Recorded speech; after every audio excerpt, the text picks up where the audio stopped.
Hello everyone. We are starting a new game. Final Fantasy XIII. Woo. Now, I know that this game is pretty controversial in the Final Fantasy fandom, but I actually think a lot of people gave it... There's certainly things, but I feel a lot of people were really ragged on it for no real reason. So I'm just saying, I don't think that that's entirely necessary. Hang on one second while I get the chat up and going.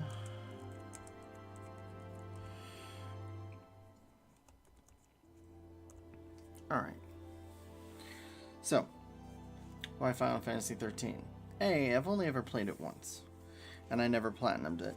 And, I don't know, I have it on PC because it was like $5 at some point a long time ago, and I managed to grab it when it was really cheap on like a,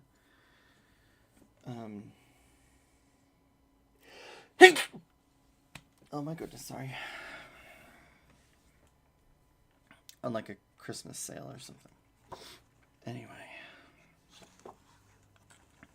I have slightly modded this. Mostly just updated the graphics. And I wanted to see the first few cutscenes to see if I noticed a difference. Just because apparently the FMVs were, like, originally on the PlayStation, they were, like, downscaled to 720 instead of 1080. So, now I've just plugged in the videos to be 1080. Okay. Yep, I can see it. They do have 4K versions out, but seeing as I don't have a 4K monitor, and I really just, part of me with like new advances in like high definition, at what point are we all gonna realize that our eyes can only render at a certain definition? It's like, okay, the computer can do it at like 8K, alright. But, like, can our eyes really register much of a difference between, like, a 4K and an 8K? Without fail. They're after me again. But no, I can really see... Yeah. This is definitely was worth the downloading of the, high definition videos, which does take a long time, not gonna lie. But yeah, this is gorgeous. That is one thing I don't think there's anyone out there that felt that the game was ugly. I mean, the game is really pretty. People joke that Square Enix really know how to make a corridor. And you know what? I can see that. These are some really pretty corridors. I enjoy the music, and I'm probably in the minority of people that liked the story, because is it perfect? No. Is it... What settings do we want to change? I don't want that inverted. I hate inverted nonsense. Subtitles, yes. Speakers' names. We can keep that off for now. We'll see if it has a problem. Battle difficulty, normal. What do we have? Normal or easy?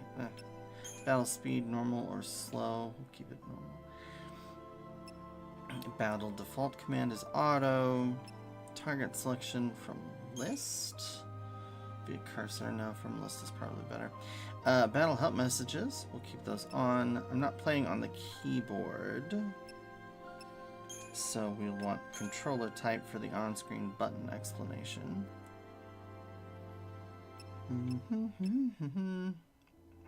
Okay. So there's our settings. I wanted to make sure that certain things were loading up, like making sure that I used basically HD textures on all of the characters, so I wanted to make sure that they were loading correctly. Because this game is, you know, one of the things from a cultural standpoint, and I do understand this, is, you know,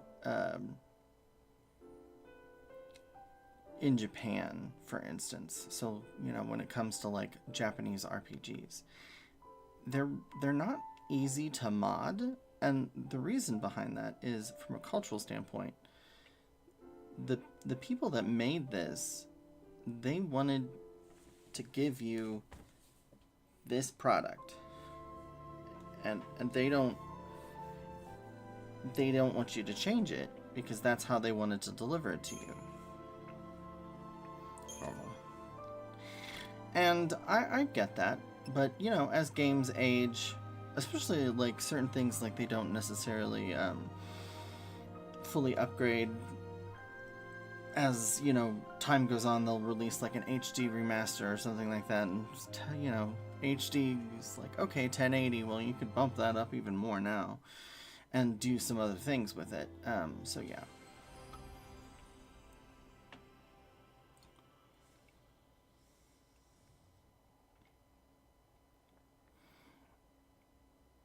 I will try not to talk during cutscenes, just so that we don't lose the dialogue.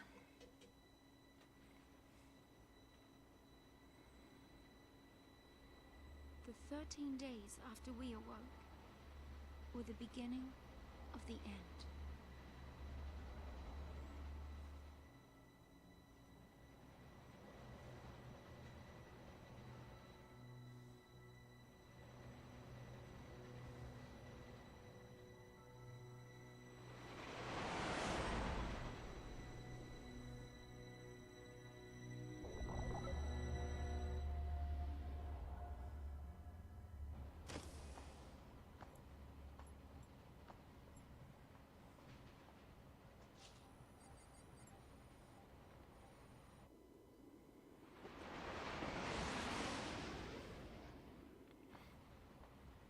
Serious? Be quiet. Best of luck.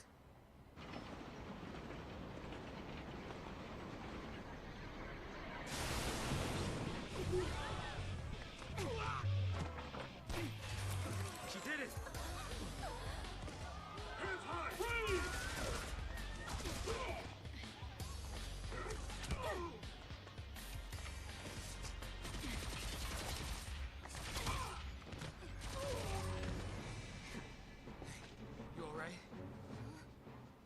See.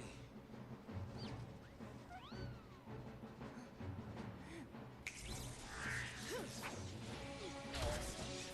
think one of the things that's like immediately noticeable is like the particle effects, and even just the shimmer of reflections. They all want to fight. Good for them.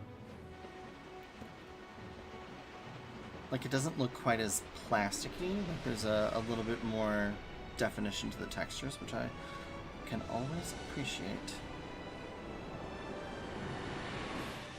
And that Skindo.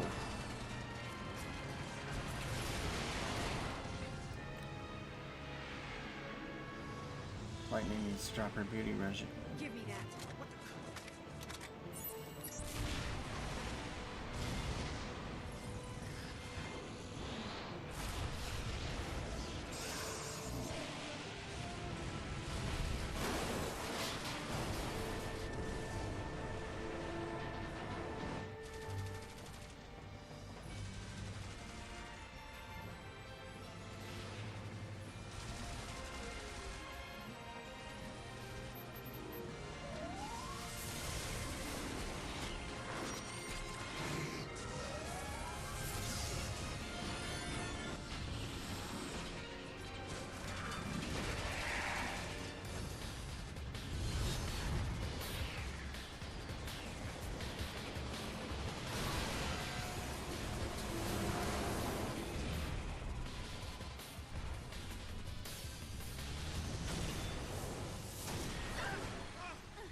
You know what I just realized? One of the things about this game that I find interesting, and see, this is where you'll first see it. So, look at Saz's fingers. They're not blocky sausage fingers.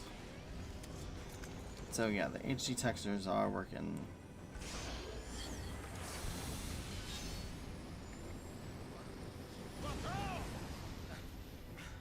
Hey! Let's be rational now.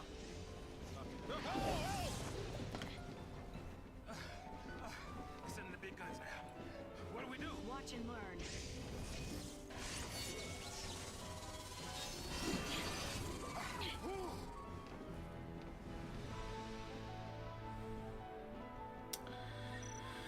Active time battle tutorial. I don't really... We're gonna skip the tutorials for the most part, unless it's something that I don't really remember. This one's simple. You have got an ATB gauge that fills, and while it fills, you can either select abilities manually or use the auto battle command. So, auto battle just chooses the best options based on the like AI. But if you go down to abilities, you can program them in and execute. You can also repeat if you have a setup that you like.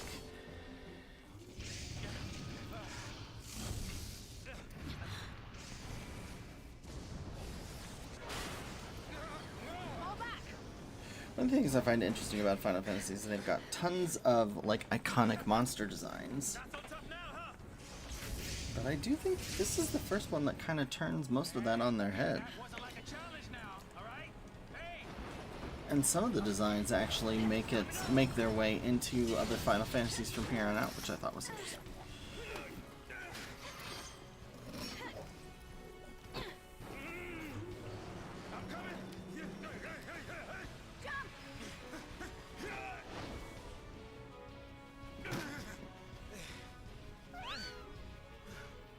Oh, Chocobo. This thing won't give up.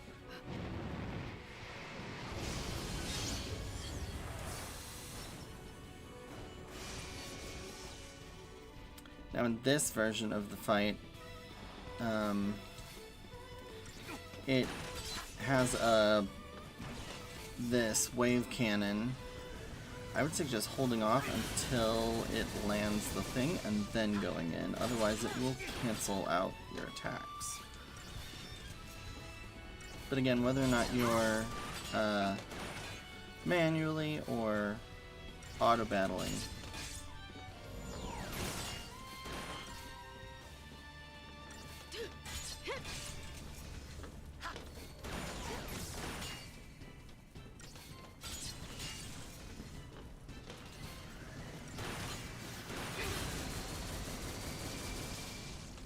lightning is taking a lot of damage,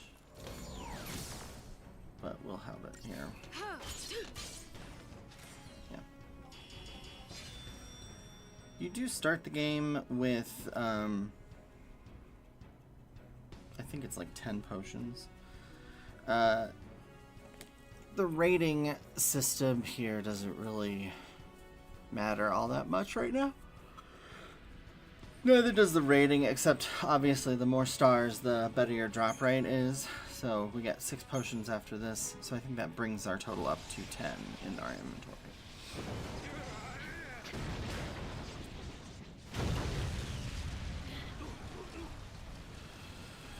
Battle Scorpion is now falling.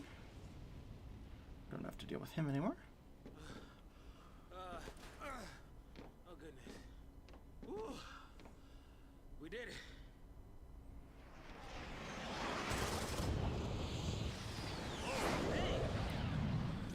But even upgrading the textures, it's kind of like the roundness. Protect civilians, soldier.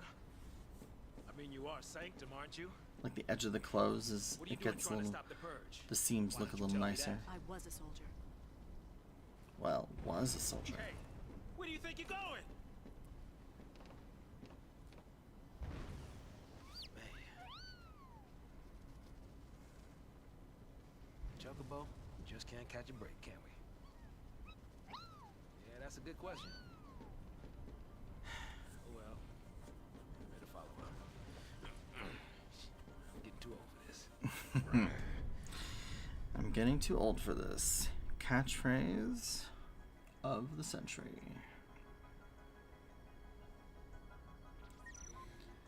Camera control.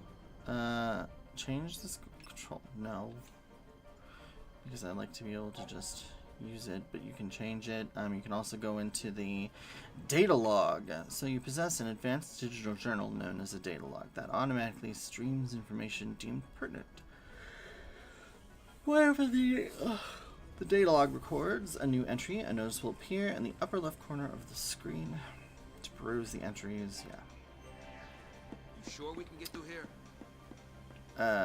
Yes. But even just like, so what I was saying earlier, so like the curve of like her vest going around her arm, without the HD like model upgrade, it still had a very like pixelated edge, so that it was very much just like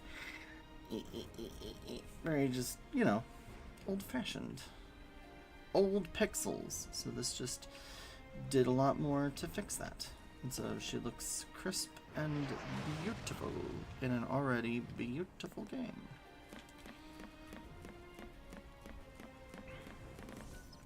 This is our save sphere. We've also got a shop. What do we have here? The Unicorn Mart. So we have 200 gil, which means we have nothing. So we can buy potions. So that's, we had 16. And Phoenix Downs, which are 1,000 gil. One of the big complaints about this game in particular is some parts of the combat system are a little bit... It's a mess is what this is. Yeah, sounds a little bit jank. So if Lightning is your party leader and Lightning goes down, but your other party member is alive, you still get a game over. Yeah, it's kind of... Yeah. So we're going to go ahead and... yeah, we're just going to do this.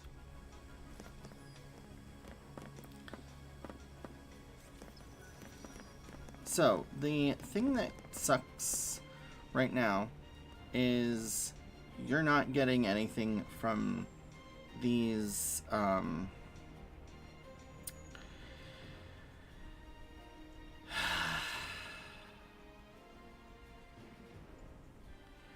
not getting anything from these battles except whatever the enemies drop. So, really, if we can... Yeah, enemy encounters. Many of various enemies stalk the roads. Yep, come in contact with an enemy will initiate battle.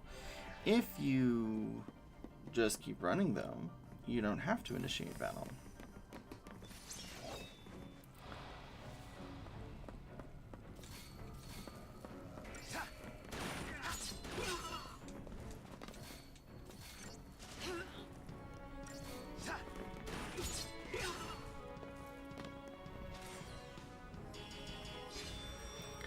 But yeah, so for instance, we're getting a 5-star rating. We have a chance for spoils. Meh.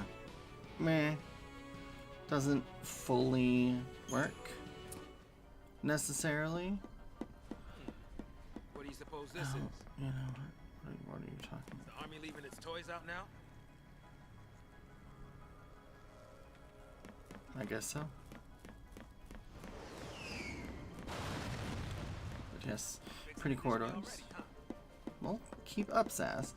These blue circles are action indicators, meaning you'll walk up to it and you can perform actions. Yeah, they did. These guys don't seem very interested in our side of the story. Never do. No treasure. Like it or not, I'm sticking with you. Ugh. The wardens have guns, and they are very weak.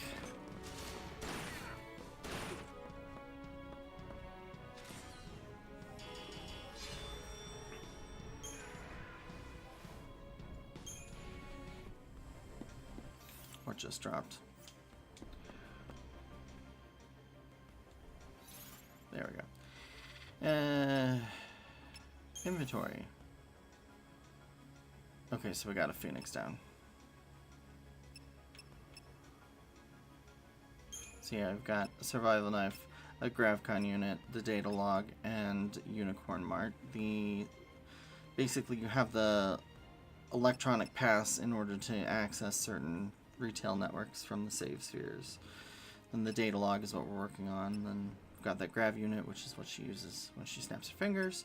Survival knife is a gift. That'll come into play later. Those are just key items. Components, we haven't picked anything up yet. No accessories either. Weapons, the Blaze Fire Saber and the Vegas 42s. Potions and Phoenix down. Equipment. As you can see, we've got equip, optimize, remove, equip, Blaze Fire Saber, doesn't have anything else. Abilities, she can attack and blitz, and he can attack, and that is it. Status, doing good. I mean, there's really nothing. What is this? There we go. Settings, ooh, okay.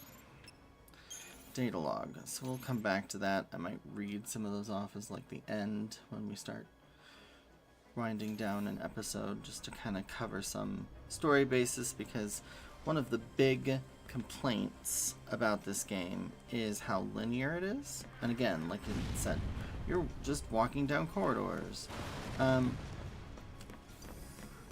don't mind that so much in this game. Specifically, okay, whenever you have a mixed group, get rid of the warden first. He's just a pain in the butt.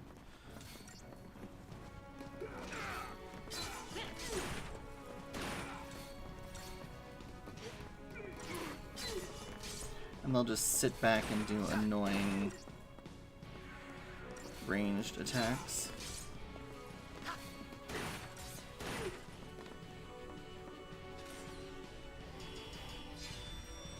Which is very annoying, in my opinion. What was I going to say?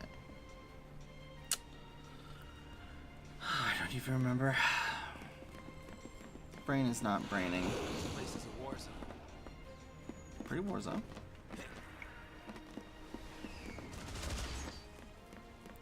First treasure. Now I did modify some of this. So, treasure chests for the first stretch are going to be giving us, you know, a lot of fancy things that will make the rest of the game a lot easier to grind through, just because there is quite a bit of grinding, and I don't have time for that, honestly. I work a normal job, and I like to play a game and just play a game to enjoy the game. So that was Age of Souls. Those are fancy things that we can use later on, but I'm not going to use them anytime soon.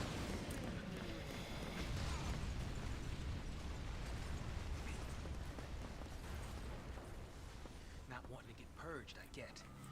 But taking on trained soldiers? Nah. Better to die than get sent to Pulse. It's hell on the brimstone. Yeah, well, hell's not sounding too bad. Because this place ain't exactly paradise. Domesticated peacekeepers. Nothing to worry about. Maybe not for a soldier girl, but I'm trying to say, hey!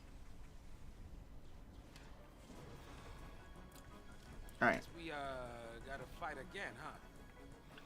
Yeah, and unfortunately we can't get a preemptive strike here either, because the other wolf-like creature, the Pantheron,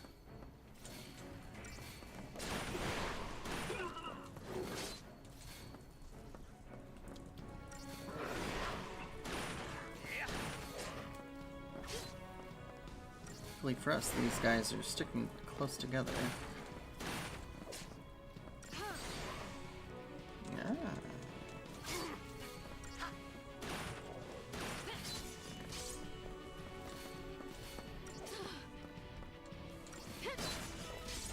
So as you can see, the stagger gauge goes up as you attack.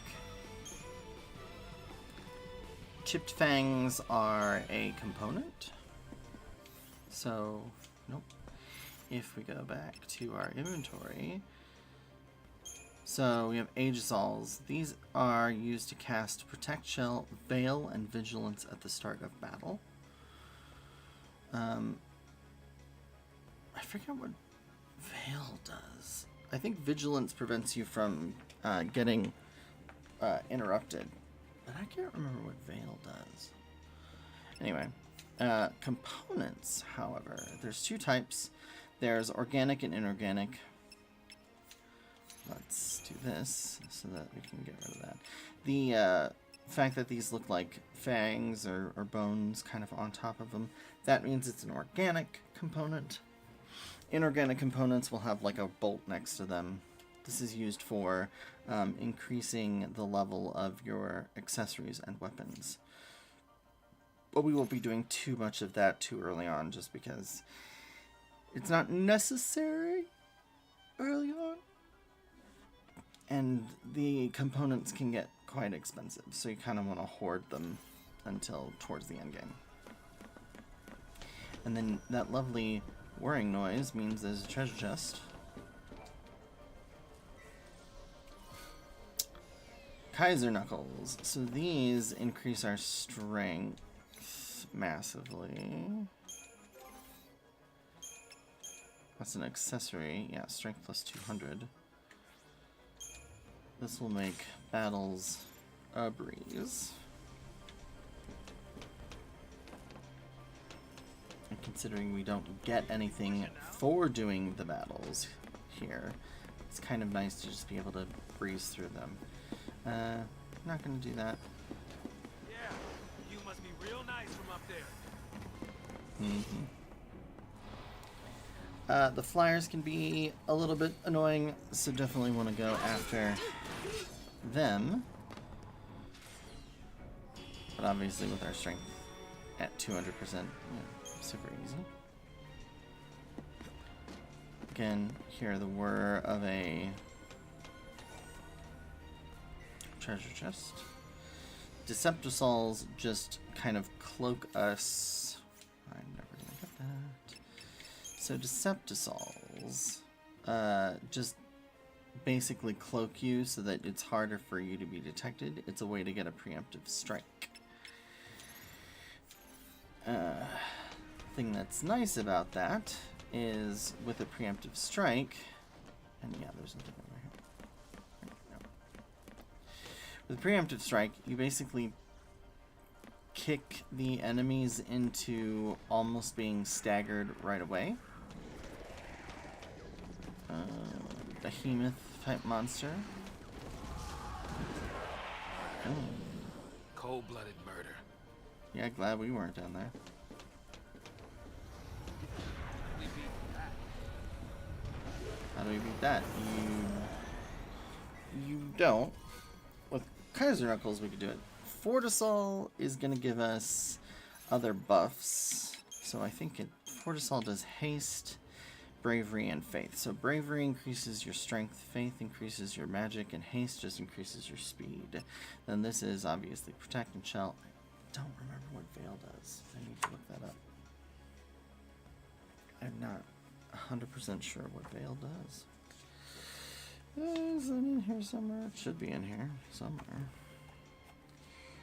Let's see. Interactions, encounters. I am not seeing much in the way of an explanation in the first few pages of my guide, so that's cool. Alright. Whatever.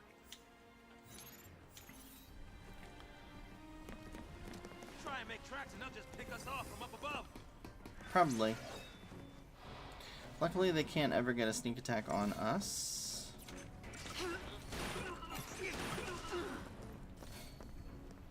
Oh.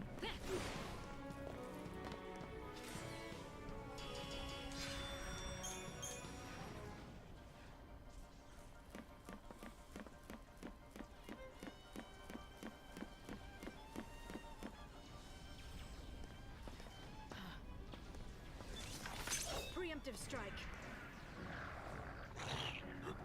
Rebels. Yeah, yelling out Element of surprise. preemptive strike isn't actually going to help. Get a preemptive strike. An item usage tutorial. Hey, guess what? There's an item command, and it lets you use items.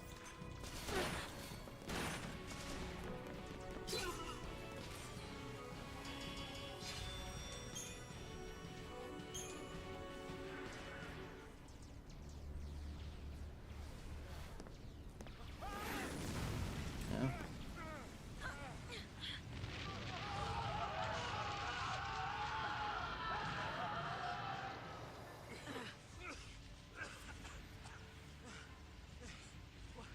Do we turn back? There's no time. Then what do you suggest we do? Quiet. She's like, I suggest we do nothing. Hey! Hey! Wait! No, don't leave me! Let go. The hell no! You're my only way out of here! No!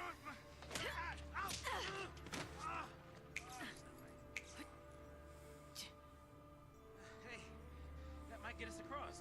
Right there.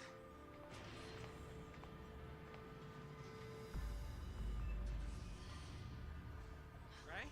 Looks that way.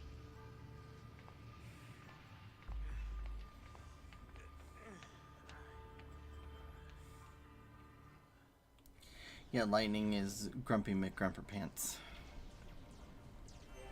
All right. You leave this to me. Yeah, I guess I will. Grumpy McGrumperpants. Oh, hey, look. A bunch of panthers. This should be no problem.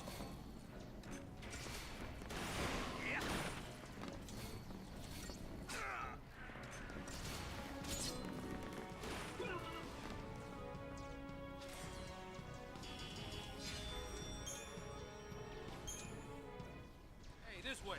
Come on. So again, you wouldn't be able to do a preemptive strike there. Dealing with the Pantherons is going to be your best bet. And here we have a save. I'm going to go ahead and save. Seems to be in working order.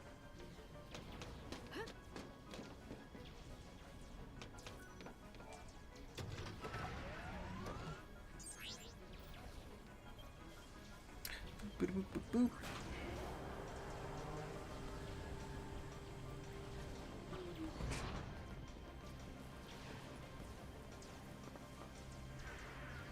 This is not our lucky day.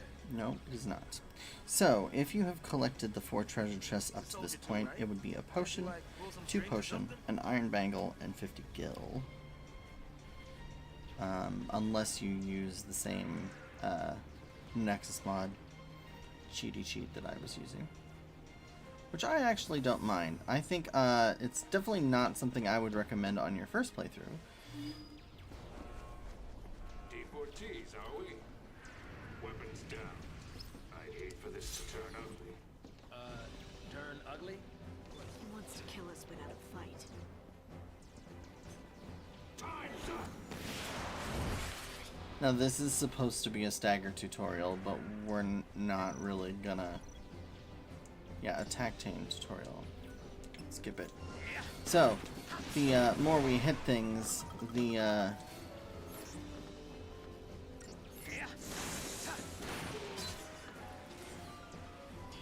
more we build the chain.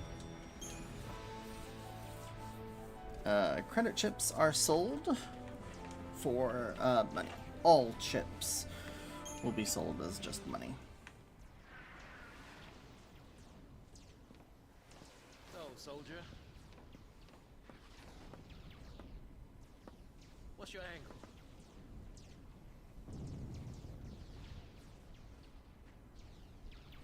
I guess I should take those special items off during boss fights. Military info? What's the matter? You quit, didn't you? Did you think I'm gonna go out there and just tell everybody your Pulse, I'll secrets? see. My angle. I'm after the Foul Sea.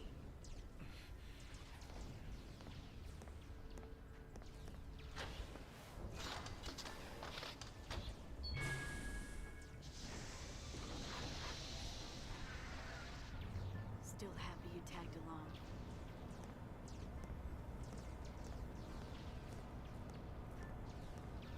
Didn't have a choice.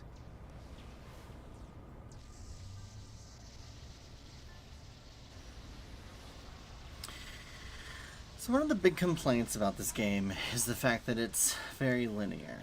And, you know, we just got done playing Final Fantasy X. Cocoon citizens, I would like to thank our brave false pioneers and express our best wishes for a successful relocation. Your noble and selfless sacrifice ensures the continued safety and peace of our society. Were it not for this remarkable gesture, every resident of Cocoon, your family, your friends, your neighbors, would be exposed to the dangers of the world below.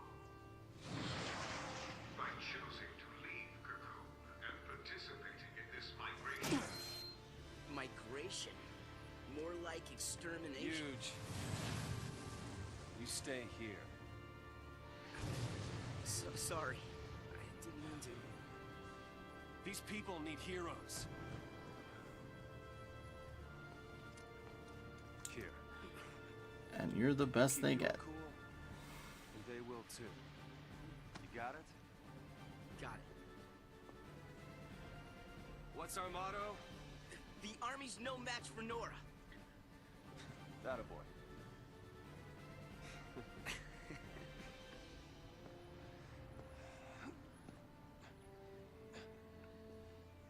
The Resistance Front on the Hanging Edge.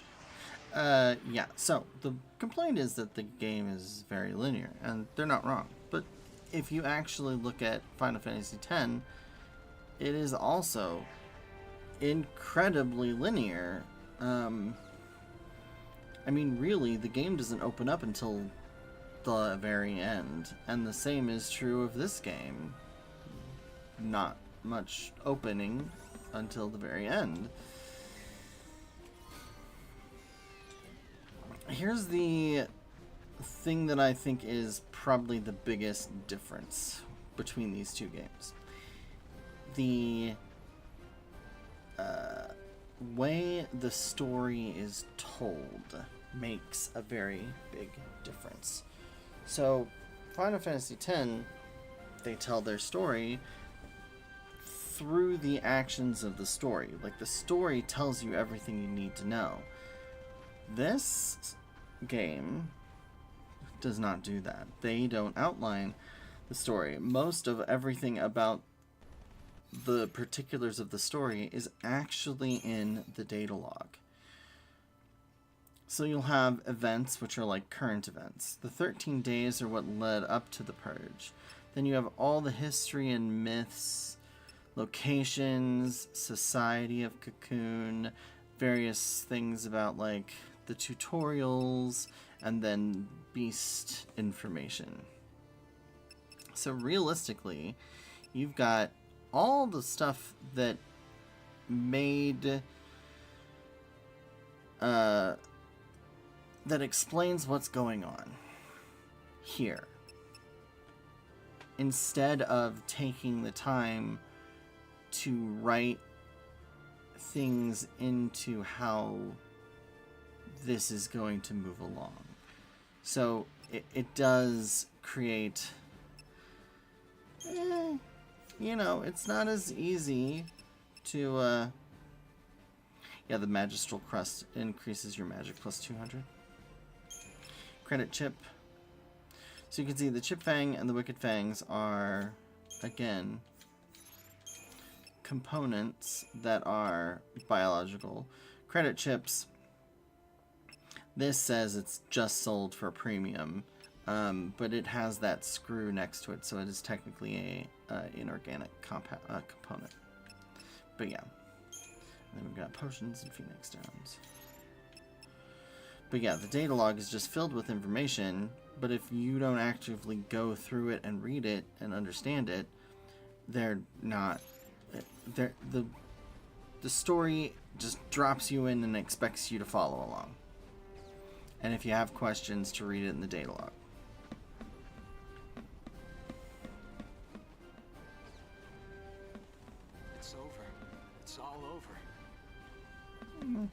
We'll be fine.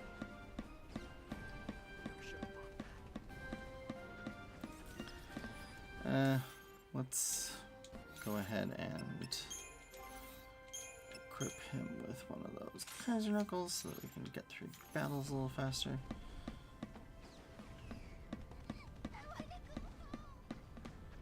But yeah, Snow is a blowhard idiot. Pretty blowhard idiot. Love me a blonde. This is crazy. Then take a nap.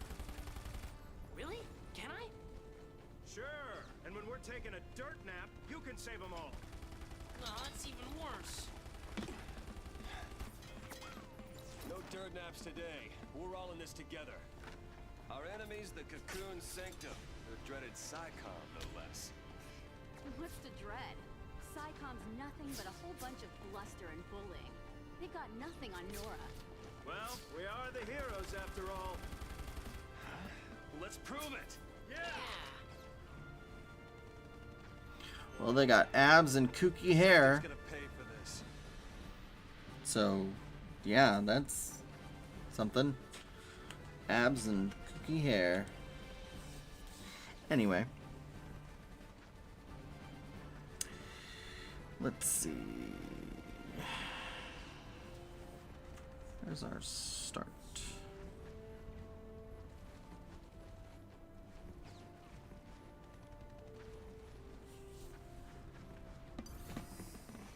Can't get you. No preemptive strikes here. Also, Snow doesn't have a, he doesn't have the Blitz command, but he can throw out grenades. Where he has grenades is anybody's guess. I mean, he is wearing a trench coat, so who knows. Gotta clear a path out of here.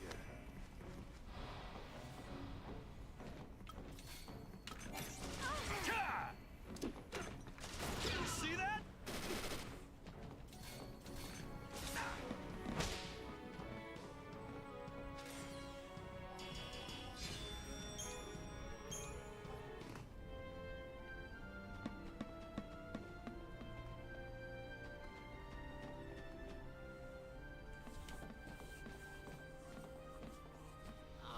No more. There are soldiers everywhere. Yo, boss. What's the plan? Charge in, guns blazing. Hey, that's not a plan. Real heroes don't need plans. Real heroes. I wouldn't call yourselves real heroes, honestly.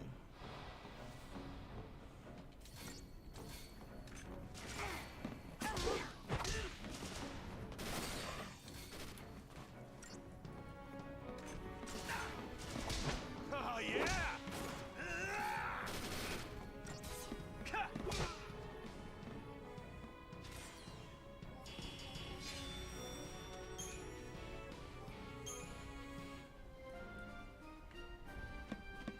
Same plan as always. Hit him hard, and hit him again. Yeah, that's a solid plan.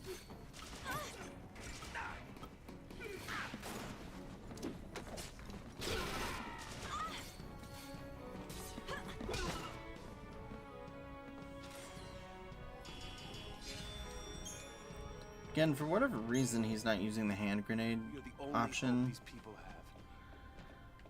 I feel like sometimes the AI doesn't really have the best kids go follow grasp behind of how we want to do this. Oh, that guy's blind. So this is called a preemptive strike, where we basically punch everybody and they're all in range of being staggered.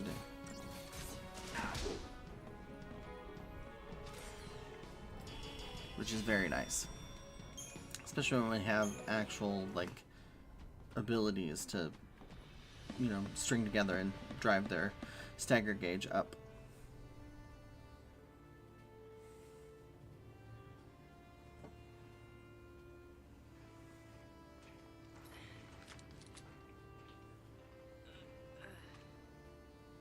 all okay?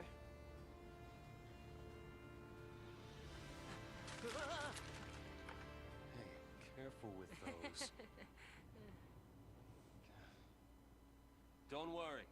No one's moving to Pulse today. We'll clear you a path out of here, so be ready Wait! Let me fight with you! You can't expect us to just sit here. Could help. Yep. Please, let us help.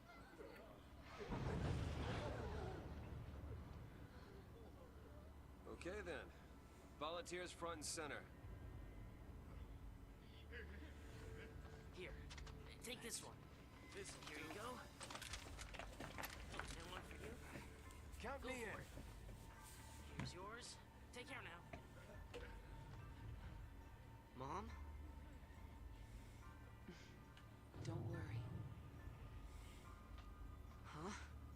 So I just Hold it pulled steady. here. Yeah, feels good. Yeah, nice. Can you show me again? You got it. That's how it works.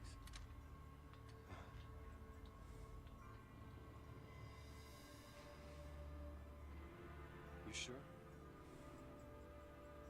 Yeah. Moms are tough. Right.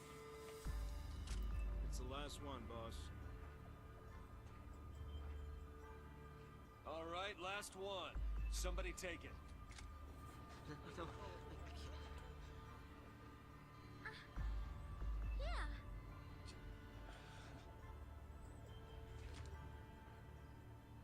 Push comes to shove. Keep them safe. First impression of snow? All talk. That's All because right, he lay is. low and you'll be fine. We'll clear out the area. Very much the Going home together! definition of a himbo. Come on, everybody up!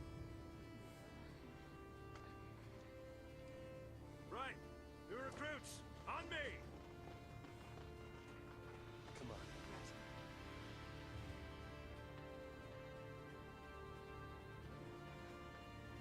Time to go, kiddo.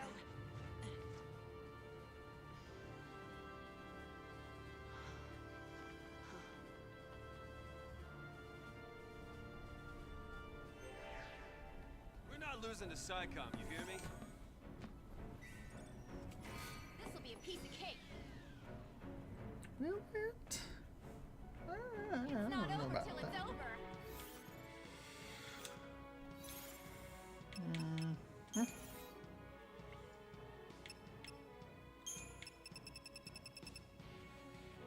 The word side angle is probably the better way to go. Just increases HP. And that way we don't end up being too crazed. Stay sharp. Don't want to make their job any easier.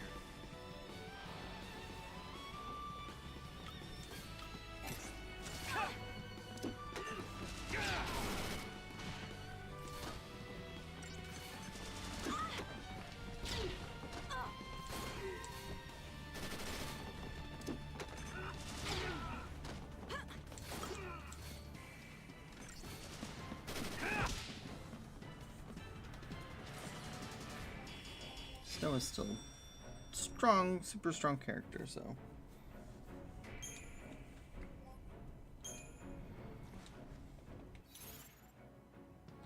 Now, what do we have for map? So this is the Airrail Trussway 6W. Okay.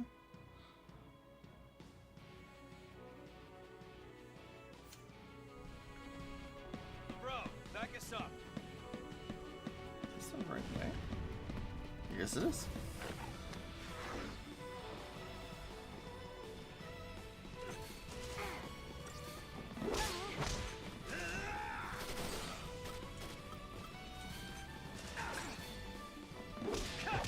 Oh yeah! Always want to deal with these wardens first, though.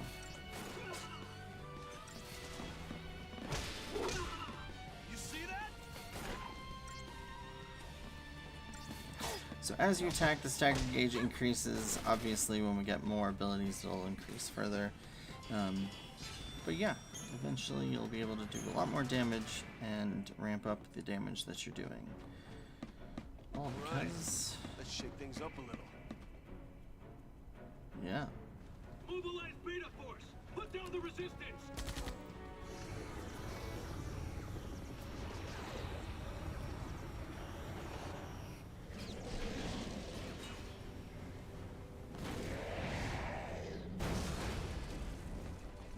Heroes don't run from fights.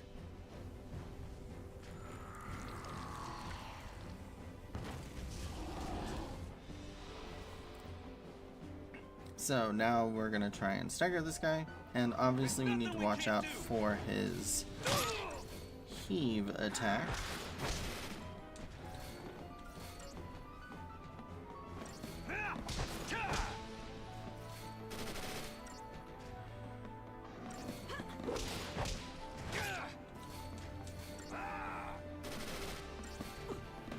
Doesn't have great stagger increase. It looks like Lebro does more stagger damage. Or maybe it's Godot. Yeah, Godot drives that gauge a little bit better. But it's fine, we're gonna be dealing with him here in a second. He's gonna go down. No problem. There we go. Not too bad. 5 potions? I think that's scripted.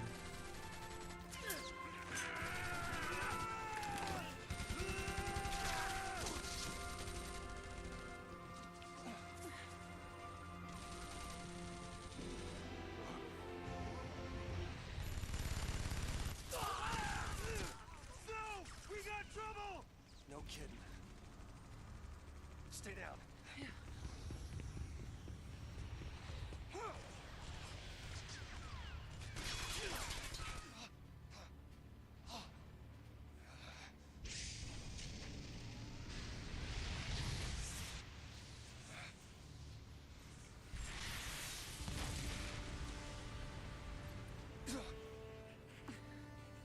Go Hope's mom. Told you, didn't I?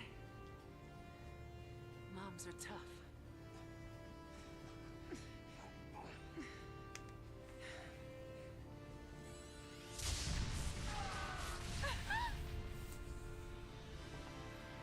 Yeah.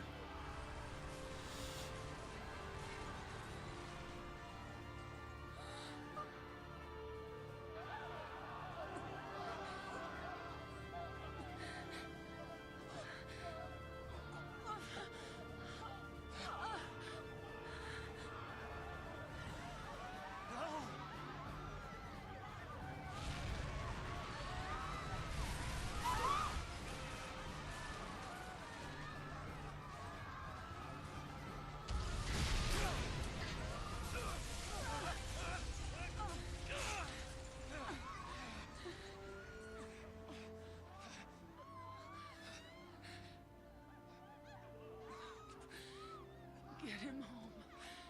Please. Hold on!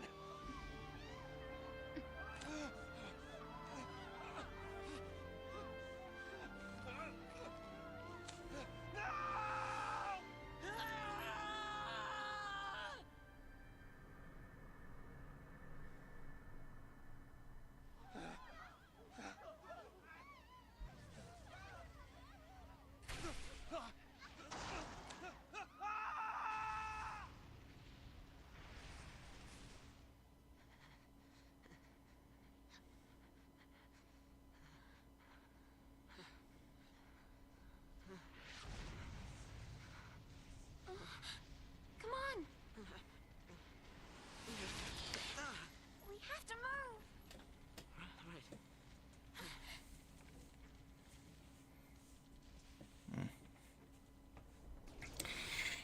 So yeah. Gotta show you how messed up everything is. So fun.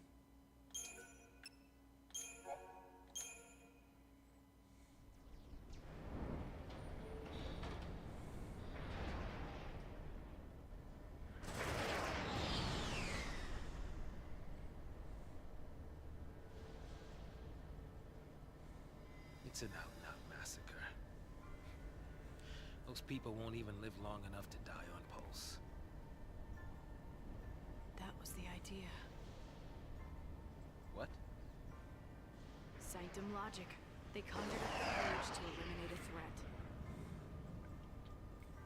I mean, why carry the danger all the way to Pulse? Why not just stamp it out here? Execution masquerading as exile. That's all the purge ever was. Relocation to Pulse. How does the government get away with pulling crap like that? And you knew this was gonna happen? The purge was SciComm. Private Sanctum troops, not the Guardian Corps. SciComm, Guardian Corps. What's your necklace doing there, Lightning?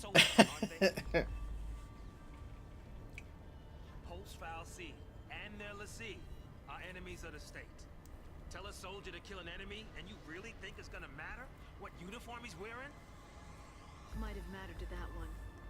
Couldn't shoot. Got himself shot instead.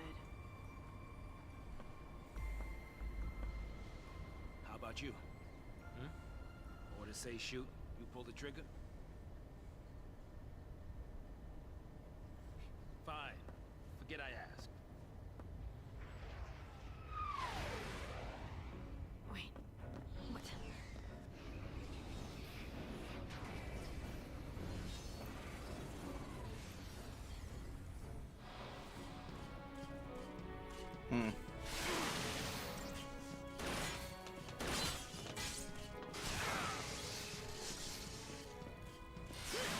This guy's supposed to be a lot more of a challenge. Oops. Digital circuit.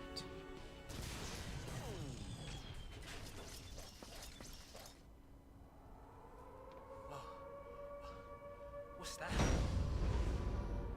Huh?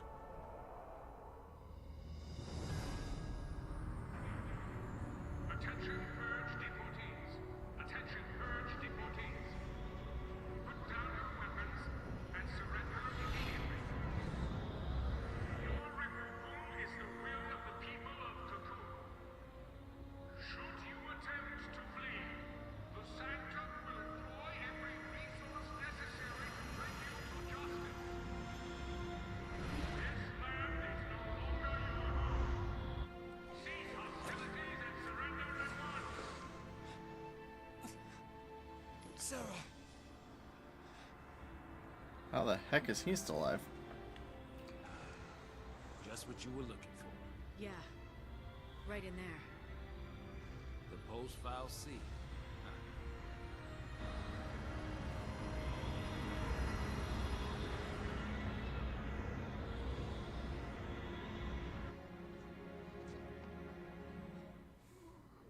Don't worry. We'll be okay.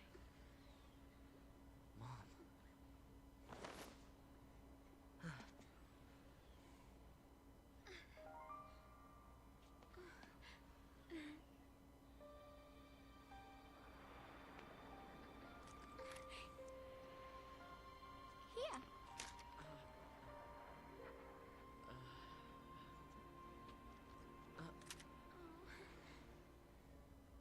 It's too much, isn't it? Face it later. Ciao! Hey, wait!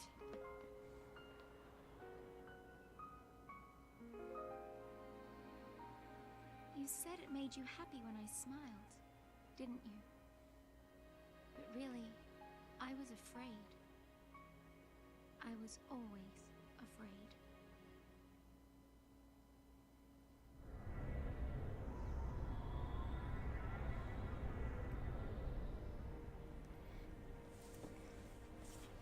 So, how do you figure that Pulse File C is different from the Sanctums? All things being equal, I just as soon keep one.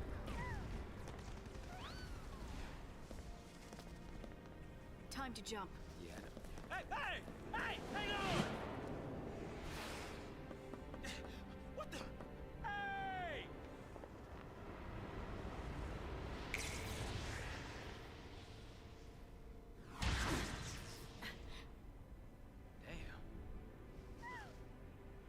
She can do it, so can we.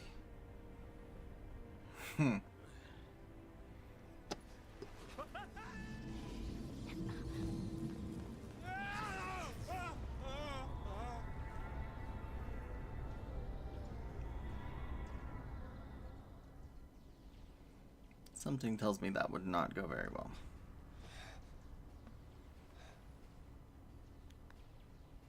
Come on, come on!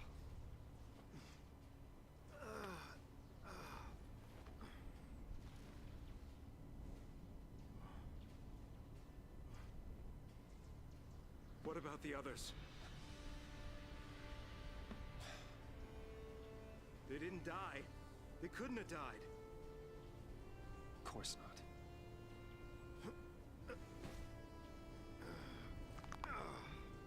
Ooh. Hey, get a grip, man. What's wrong with you? I nearly died.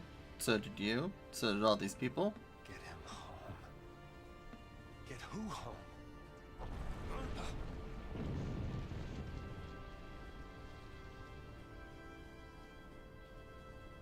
Toss me that.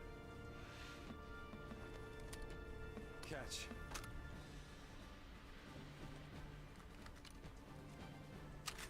What are you doing? So what are you afraid of, huh? You're supposed to be the hero.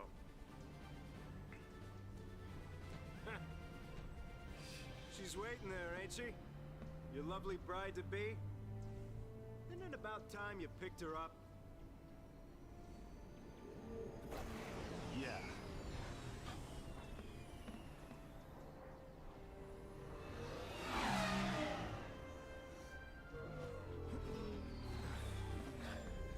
How convenient. There's our ride. Now you're talking.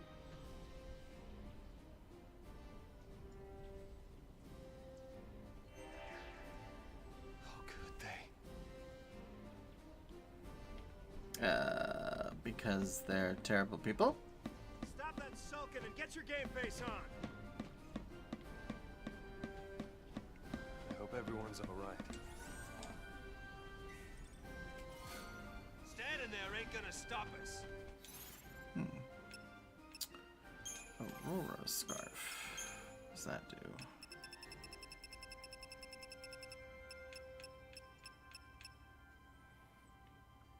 Grants us first strike.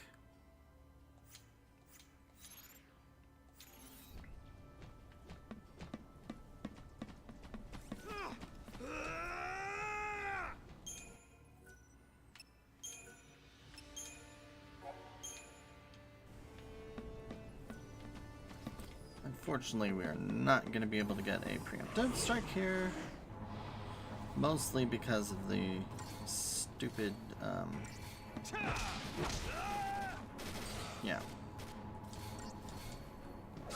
Yeah. Psychom Aerial Recon.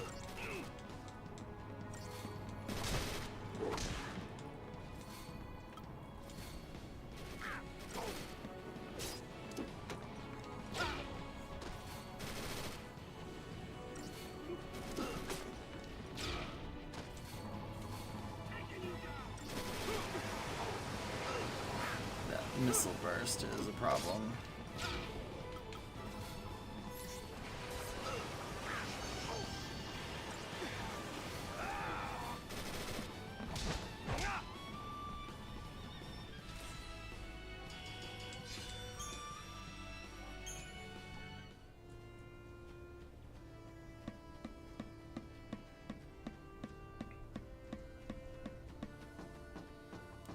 Hear the telltale signs of, and just look at this.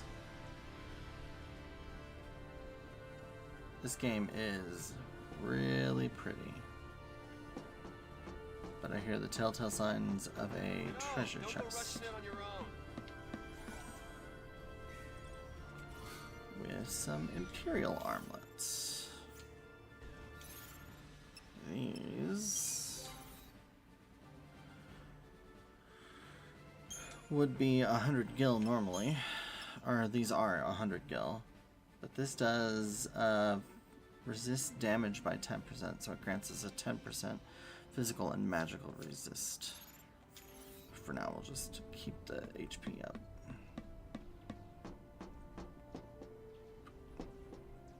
Oh, hi, Gador.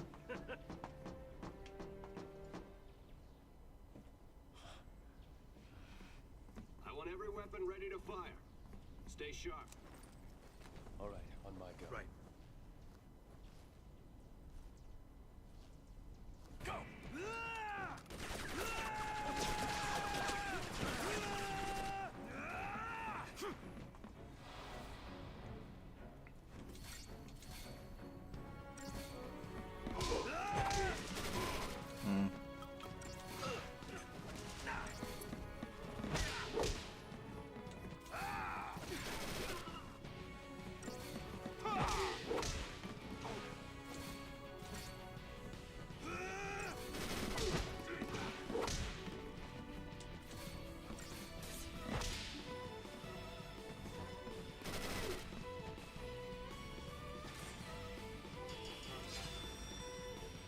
Well, 4-star for that one. Whatever.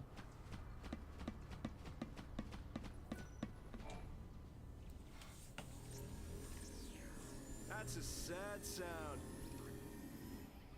Where's the soul?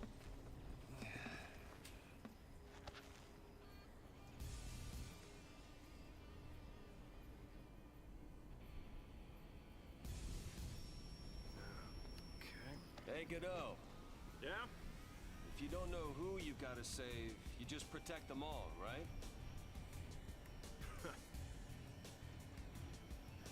Something on your mind?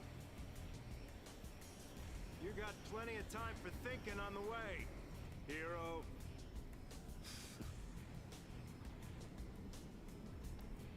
Yeah. Some hero.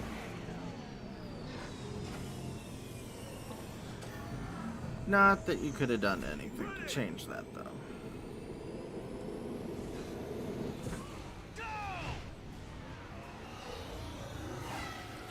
Because honestly, if he had managed to do the jump and grab the missile launcher and use it himself, then the blast would have... she would have been closer to the other people, and so she would have died with them. It, like... Hey, it's us! It's us! Don't shoot! Snow! Since when do you care about kids? Favor for a friend. Okay. Hey, Snow! You made it! Hey. Yo.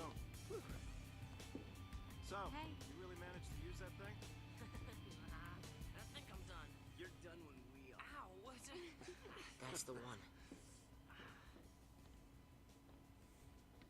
Didn't you have something to tell him? Yeah, All right then. but I'll go with you. what?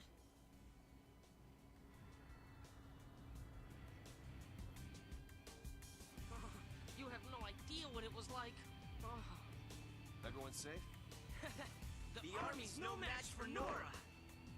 I meant the kids. All accounted for. Okay. Let's keep it that way, all right?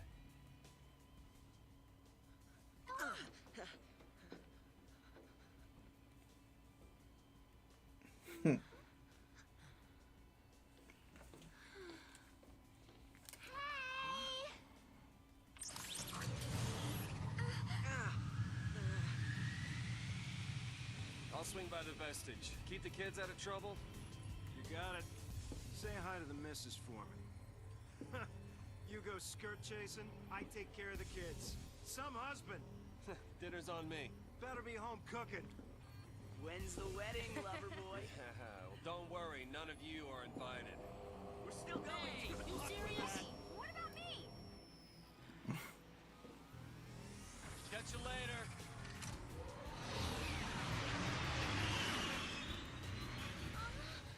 Oh.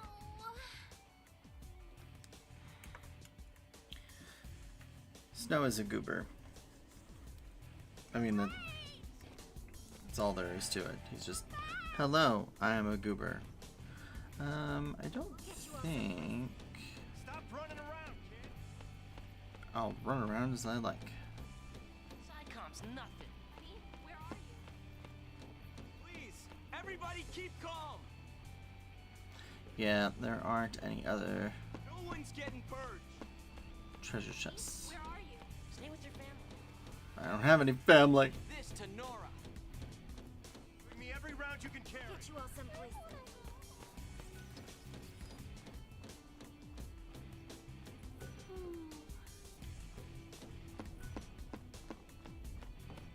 Stop crying. Let's split up and find a way out of here. We try to go as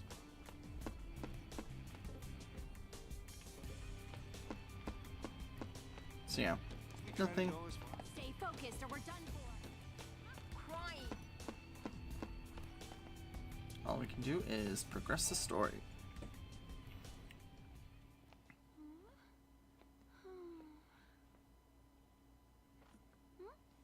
You okay? I want to tell him. It's just that.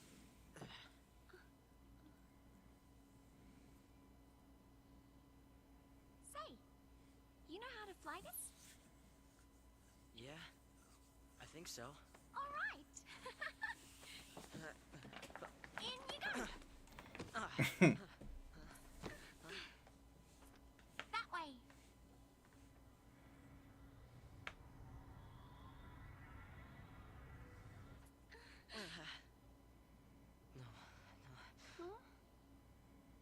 If we go in there, that thing could.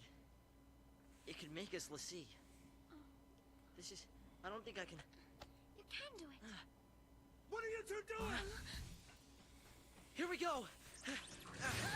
Oh, now we can run.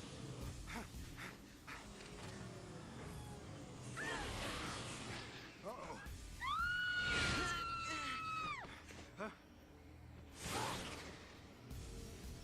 Get back here! You hear me? Hey! Sorry, Mr. Abs. We have other plans. The pulse fell sea. It held our future and our fate.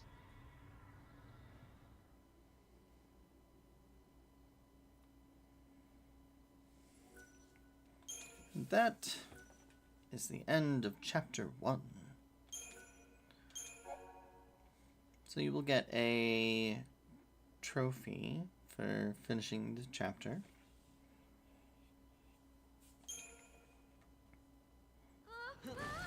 And now we are in chapter 2. The Pulse Vestige.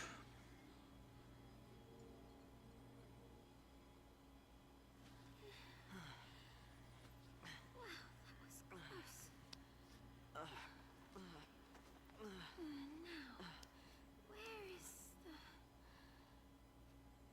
Oops. Well then...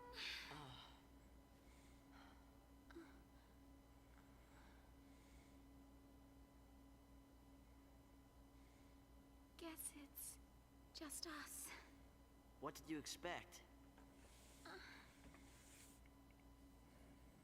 Even soldiers know not to go near the foul sea. You become a pulse l'Cie, and you're finished. What do you mean, finished? Haven't you heard, Miss... Vanille. Huh? My name. And yours? Hope.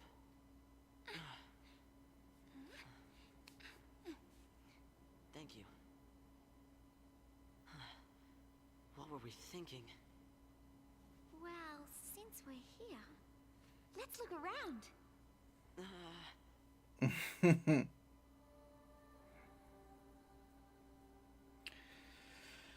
Lower World Vestige, the Pulse Foul Sea.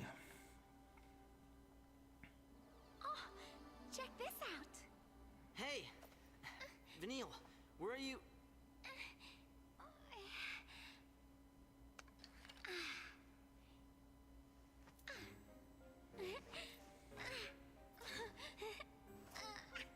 Well, That's...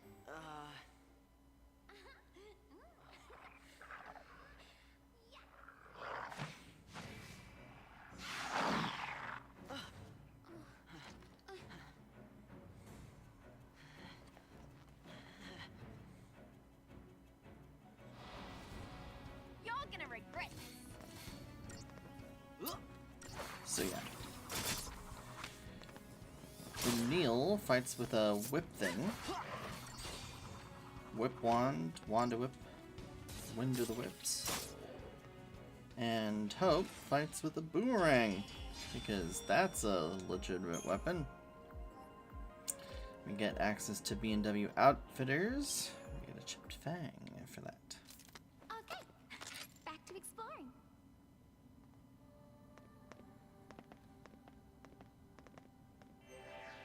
Better stay close. So, first thing, we can go to the shop and look at BW Outfitters and see what that has to offer. So they have iron bangles, which are basically just the Wartsite bangles, except they only add 50. So, and there's nothing new at Unicorn Mart, I don't think. No, potions and that. Actually, we can go ahead and sell... No. The credit chip for 500 gil. And let's see, before we do anything else, let's go ahead and equip. No, let's do the word sites. There's nothing really here that's like super dangerous, but having the extra HP will be very nice. As far as inventory goes, we have the binding rod and the air wing. Accessories, we've got the Imperial Armors and the Aurora Scarves. Key items. So all of the pass that allows you to get to different markets, they'll show up in the key items. And there you can see, like, this digital circuit has that same screw symbol. It just means that it's a non-biological component versus a biological component. So there's that. Let's take a quick second to look at the data log. So as far as events for Chapter 1, we can basically go through, and this just says, like, Defiers of Fate. This is lightning and sun. So basically, this is all the stuff that we just did. It's just a record of what we did. So that's not really interesting. The 13 days is stuff leading up to 13 days. So day 13 is exile. We saw a little bit of that. History and myths. So this is where you're actually going to get more the meat and potatoes of the story. So for example, what is Pulse?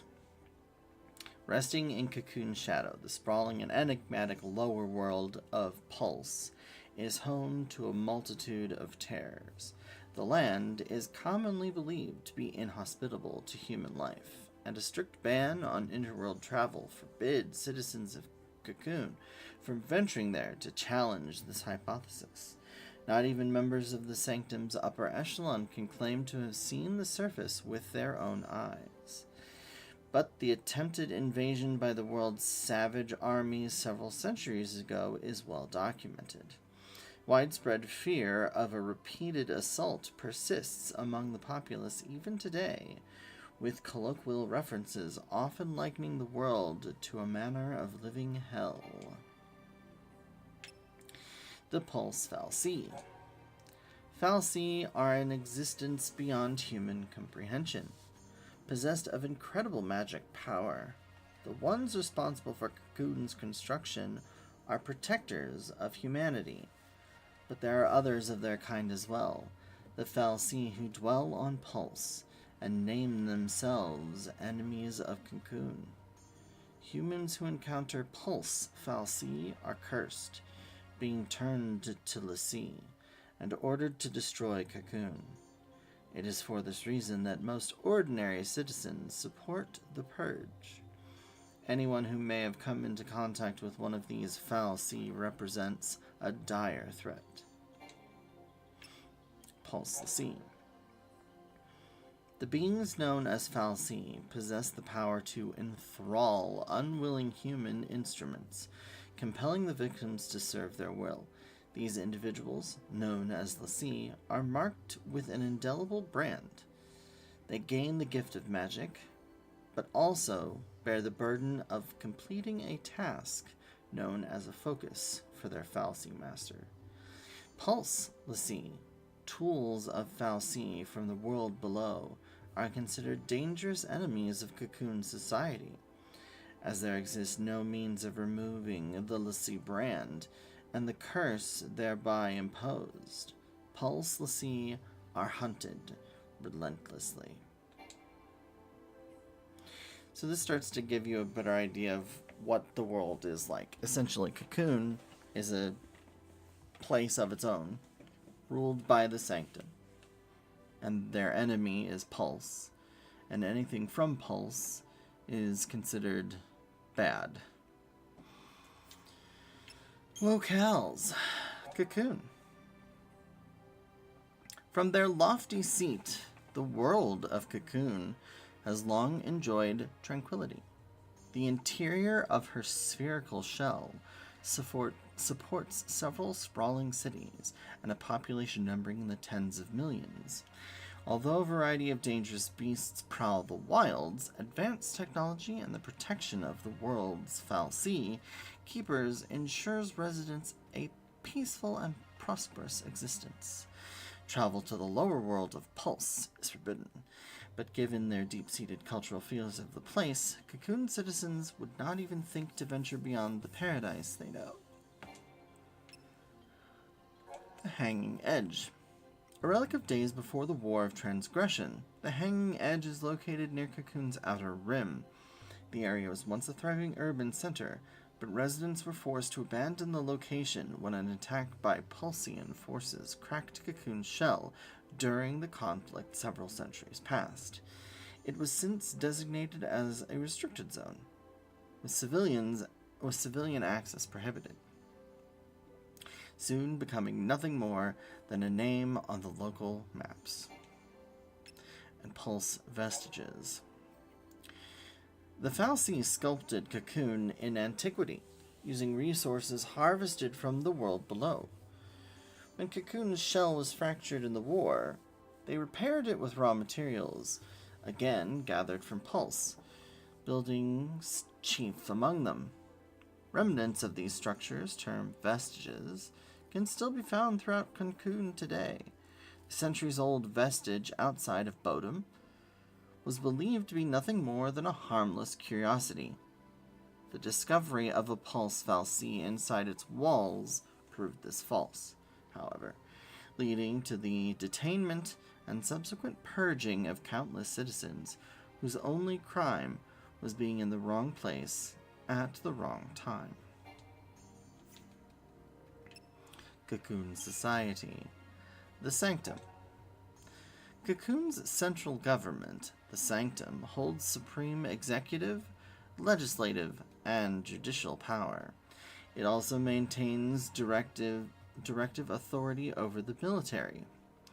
Despite the fact that Cocoon was built by the fal'Cie and not by humans, fal'Cie opt to participate only superficially in governmental affairs, leaving Cocoon's administration entirely at the discretion of the human Sanctum and its Primarch, Galanth Daisley. The Purge.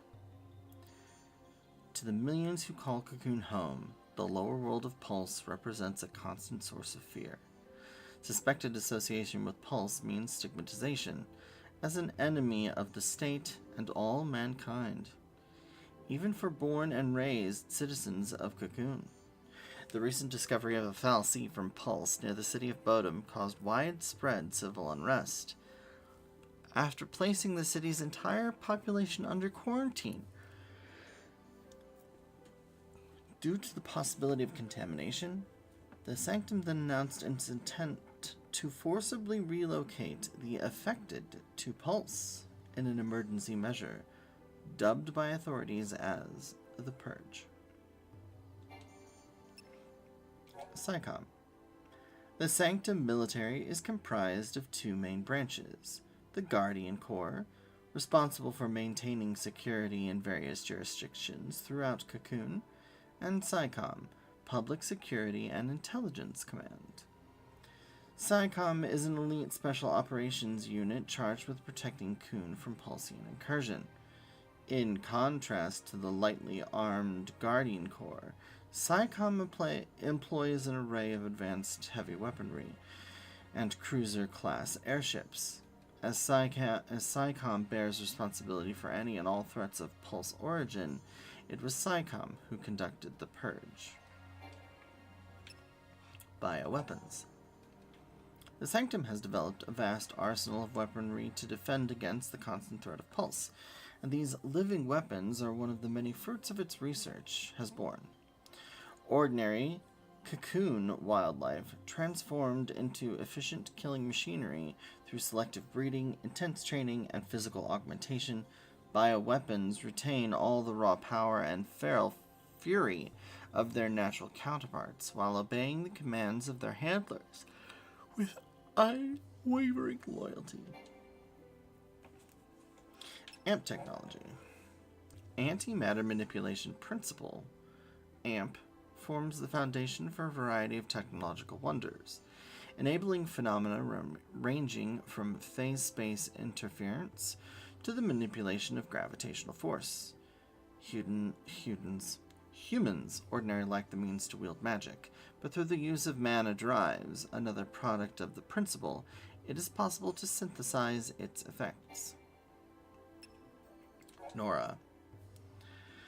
The paramilitary organization known as NORA is a group composed of like-minded youths assembled by Snow and self-funded by the operation of a seaside cafe in Bodum. Functioning as a neighborhood watch of sorts, NORA members patrol the vicinity of Bodum for trouble. Most often, trouble consists of encroachment by dangerous forms of wildlife. NORA had never openly acted out against the Sanctum prior to the purge, and because of this, the military had been content to turn a blind eye to the group's activities.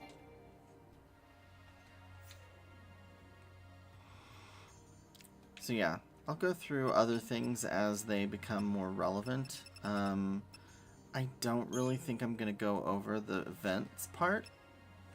And the 13 days, it's similar to the events part, so I'm probably not going to go over that. But as new history and myths, locale, and Cocoon Society things pop up, I'll probably take a chance to read those. Maybe at the end of each chapter, so that anything new that pops up, if I don't discuss it, this gives me a chance to go through each of the new things. So for the sake of, we're just going to do that. Do I have to click on everything?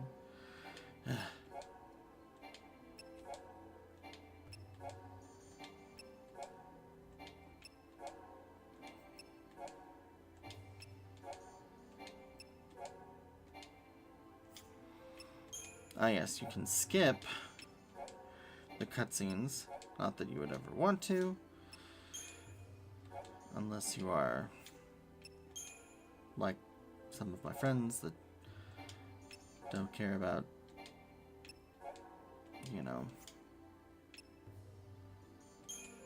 stuff and things. Shock troopers, enforcers. So you can gain information after defeating enemies, but I think you can also, I don't know if there's like a percentage for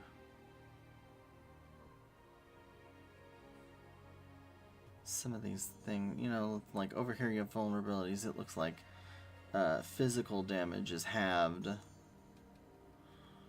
They're immune to, I guess that's death. Militarized units. Tilters. Mimirodon. So status immunities. Poison. I think that is.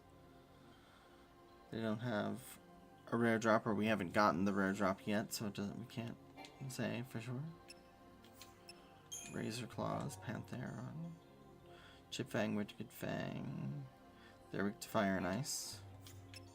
Behemoths, the beta behemoth, weak to lightning and water, also immune to death.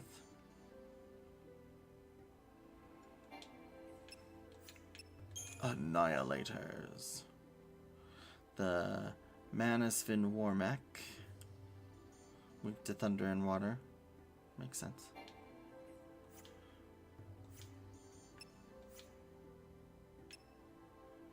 Alright.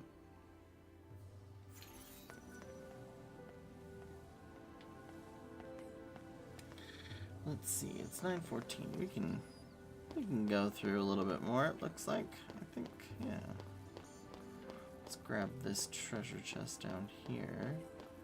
So there's the... Are you sure this is the right way? Nope. This is the way to being, you know... How are we supposed to get out of here? I don't know. 30-hole gill.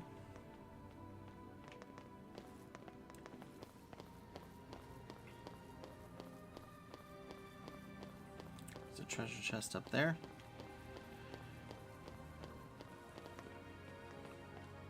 Got... Is that just a single? I thought this place was supposed to be empty. Well, we were wrong.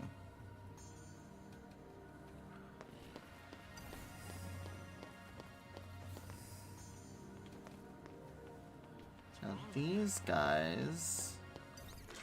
Dang. Should be able to get a preemptive strike on them fairly easy, but that's okay.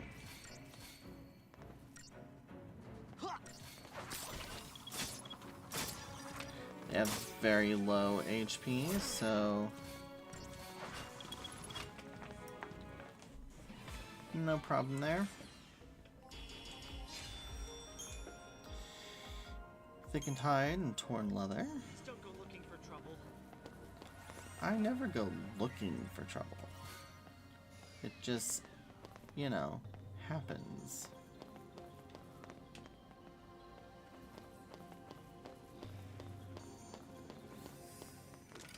Ooh, excellent. Take this!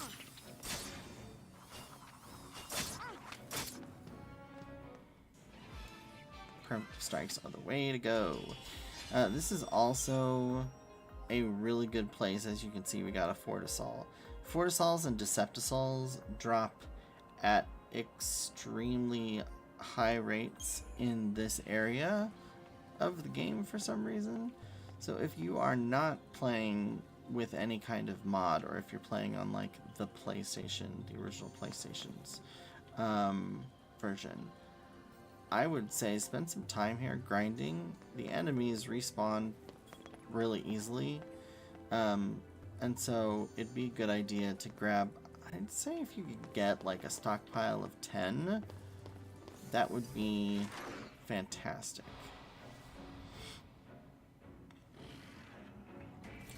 So you didn't get a preemptive strike here. One of the things that you can do, so I'll explain this when we get into the next fight, I think, to make it a little easier to showcase.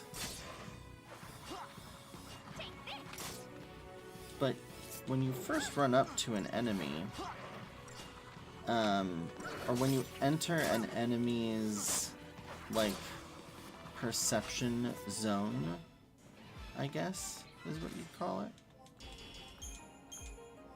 Yep, see there was a Chip Fang and a Deceptisol. So yeah, they drop really frequently here. So, oh, primer, this is aggression and preemptive strikes. All enemies guard areas limited by their field of vision or other means of detection. Upon entering a guarded area, there will be a chance the enemy or enemies patrolling will take notice. If your trespass is observed, a warning icon will appear over the heads of enemies. These foes will become hostile, take up defensive positions, and rush forward. If your party leader comes in contact with an enemy, a battle will begin. Battles begin normally if the enemy was aware of the party's presence. If the enemy was caught off guard, however, the party will be able to get a preemptive strike.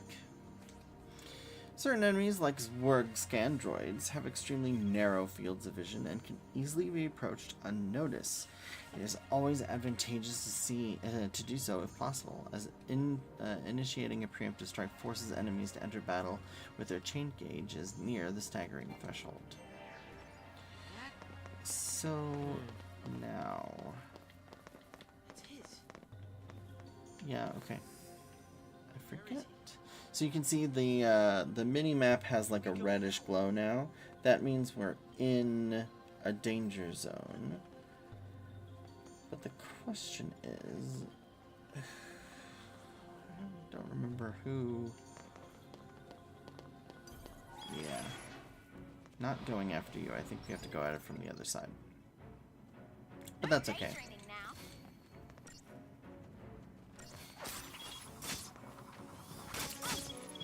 If, like with the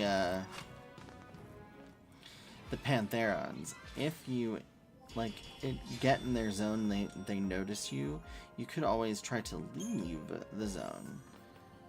And then, if you leave the area, platinum ingots. So those are also used for money, thankfully.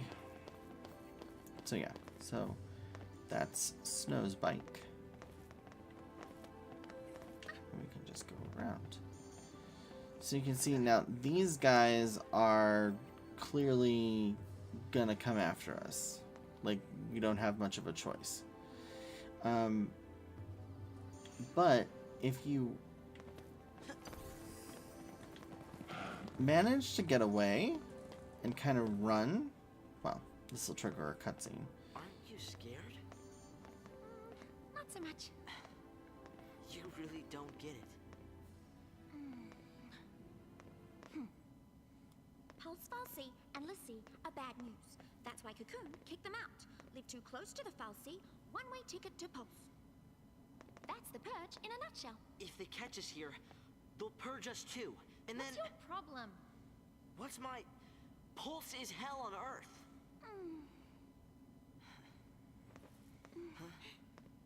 We'll be okay. Calm down.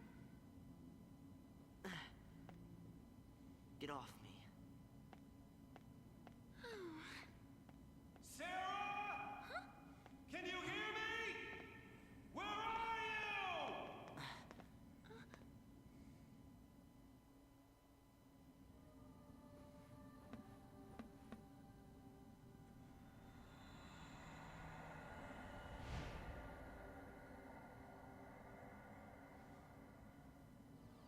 Don't worry, Sarah. Your hero is on his way. Blah, blah, blah. Wonder what that's for. I guess we'll find out. So, one of the things to do, if you'll notice, the mini-map clearly has places that are, like, behind you. Always retrace those opening steps, because you will often find a lovely treasure chest. So those ultra compact reactors are like one of the top like physical components.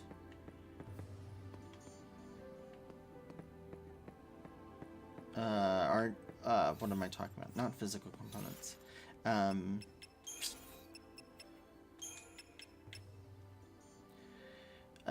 Yeah.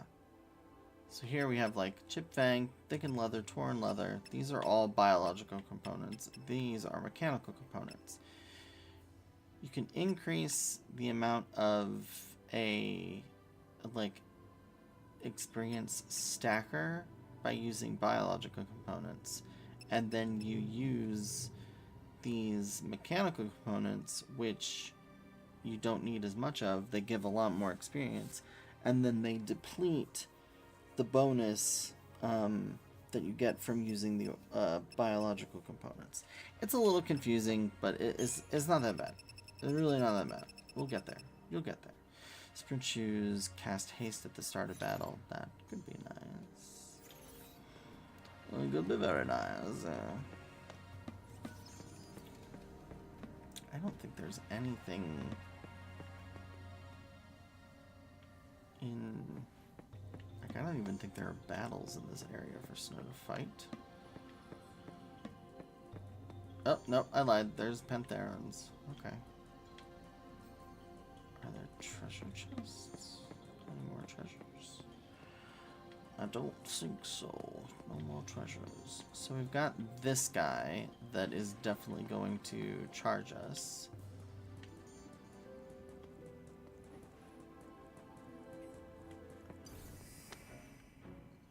That's right. Bring it on! Ha!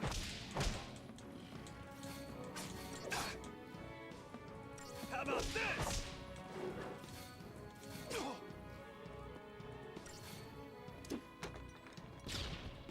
That was a bit annoying.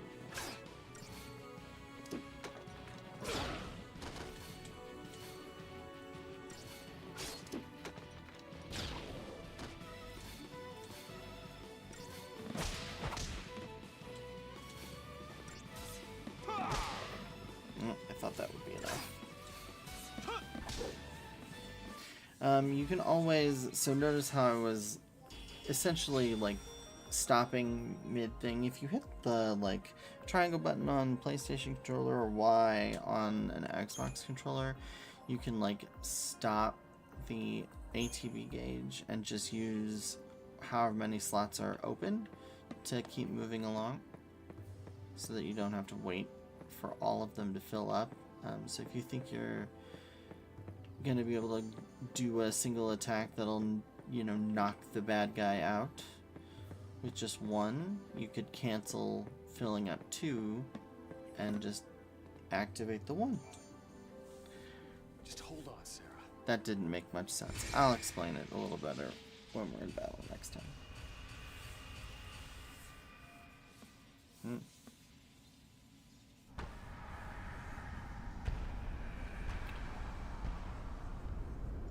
it's like an MC Escher painting. Oh, floor's lava.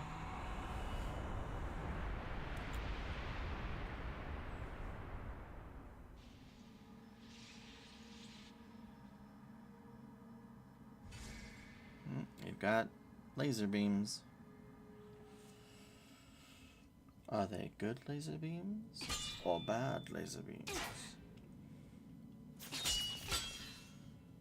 Are you a good witch or a bad witch? I think the door is winning. Why didn't I listen? Beg your pardon? It was me. This is my fault. Beg your pardon? Cover your ears. Huh? Oh, blast charge? Oh, wait, hold on. All right, hold. All right, go for it. Make it happen. I'm so sorry. Please let me in. Please?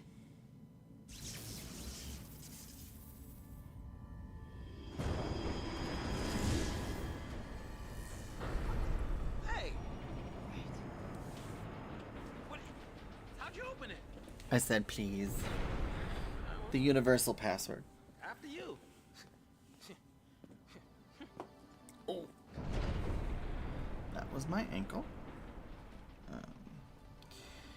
Yes, everything on my body cracks and creaks regularly. That's what happens when you get older. Shrouds. Shrouds are single-use aerosols that can be used outside of battle and grant the party tactical advantages. Fortisol and Aegisol bestow their bonuses at the start of battle. Deceptisol, on the other hand, shield the party from enemy detection, eliminating any concern of being spotted and attacked. It is useful for avoiding combat and also for launching preemptive strikes. Enemies like Pantherans, whose field of vision allows them to monitor wide areas, normally turn hostile and display warning icons as soon as they are approached. Apply a spray of Deceptisol, however, and you will not have trouble gaining a preemptive strike. Cool. To open the Shroud menu, press the left bumper while exploring. Select the Shroud with the analog stick, and then press A to use it. To close the menu without using a Shroud, press B or the left bumper again. Shroud effects wear off after a brief duration, so be sure to time their application carefully. Most folks could learn a thing or two about interior design. Yep.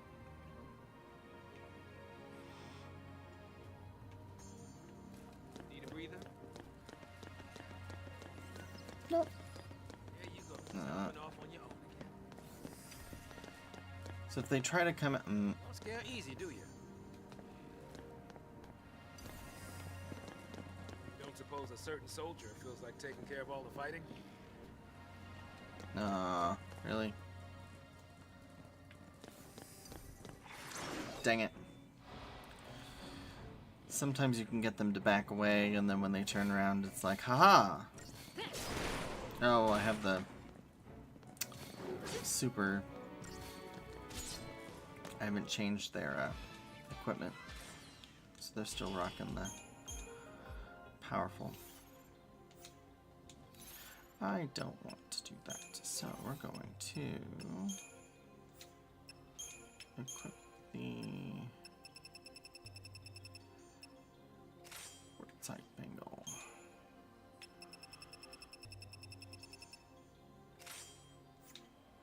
For now.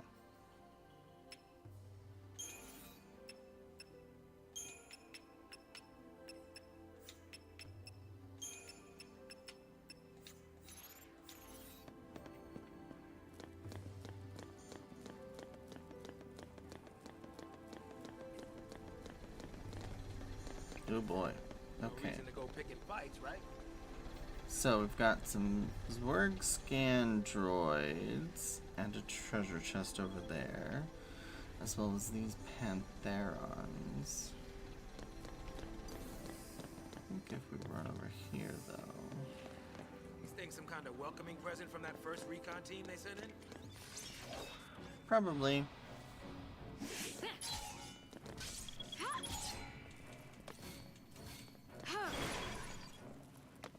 There we go. Easy peasy, lemon squeezy.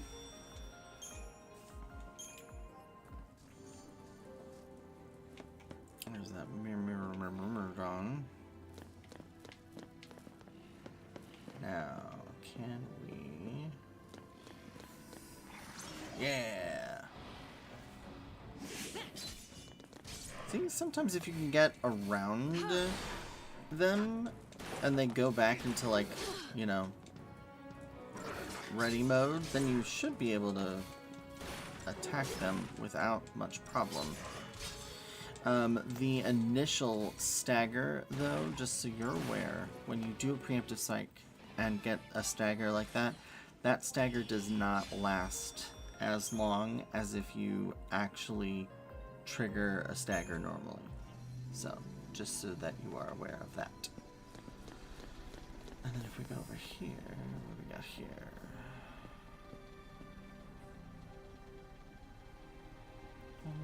That's too far away.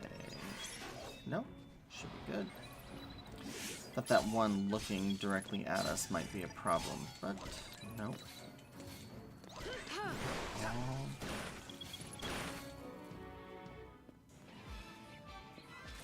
Easy.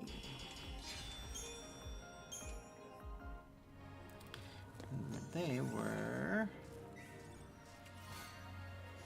tight rings.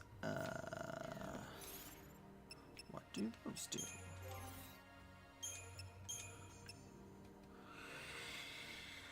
They resist elemental damage, so then we get a 10% resistance to all elements. Interesting, okay. Now, that Mimirodon we're not going to be able to get a preemptive strike on. Because as soon as we move, like in front of it, it's gonna zoom. Yep. And it's too fast. That would have been time for a Decepticon, but that's okay. For now, with our HP as high as it is, we should be okay.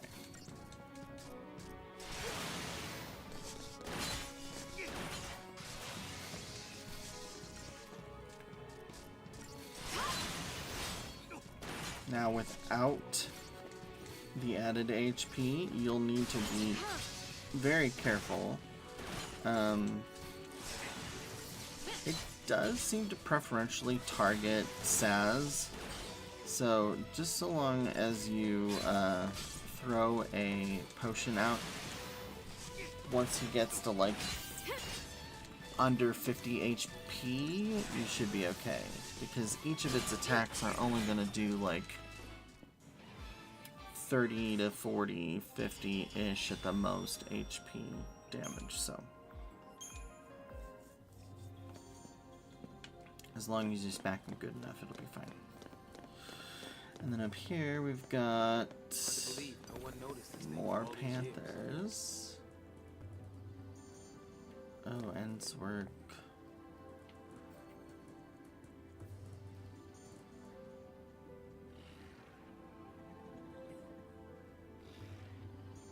Yeah, the problem is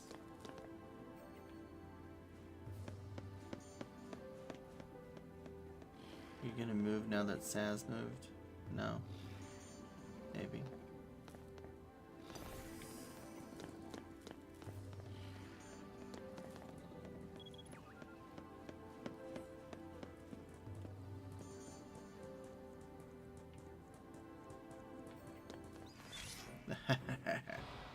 Perfect. Oh, it didn't count. Boo. You suck. That's alright.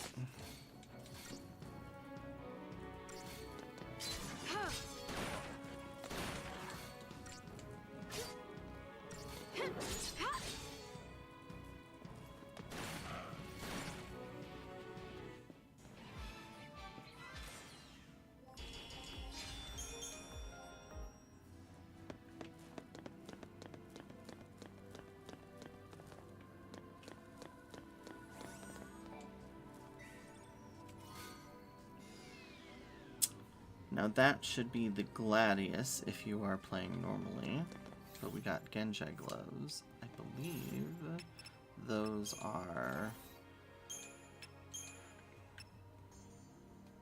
Yeah, they drop the, they uncap the damage limit, so we can do more than 9999 damage with a hit. Oh, no. Yeah, no, you just back up. Death machines. Fantastic.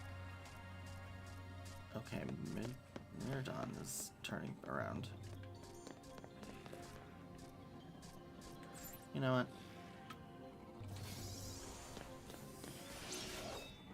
Decepticol time.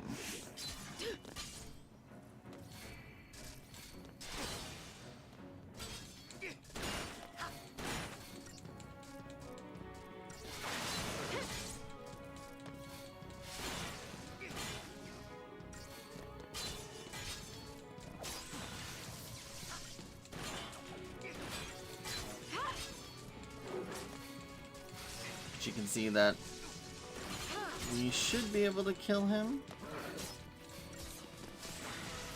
Oh, that was poor timing. All right.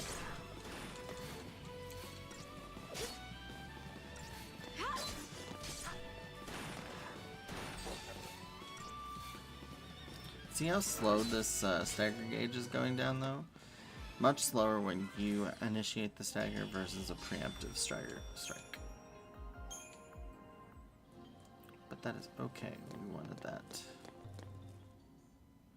lovely little... If those things are still around, might be some soldiers trapped in here too. Except they'd probably be l'Cie by now. Huh? Not even human anymore. Just post l'Cie. enemy's a cocoon.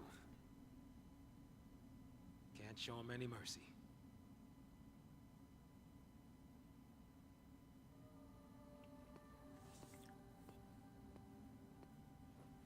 There's the next one.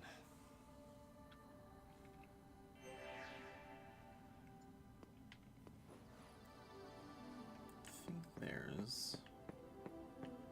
Yep. So this would be, I believe... let's see, hold on. This should be 2 potions, if you're not playing along, versus mine. Now the Tetratic Tiara, I believe... Yeah, auto Tetra Defense. So it throws up Protect, Shell, Veil, and Vigilance at the beginning of battle, no matter what. Which is kind of nice. And by kind of nice, I mean very nice. Nothing up here. And it doesn't look like there's anything over there either.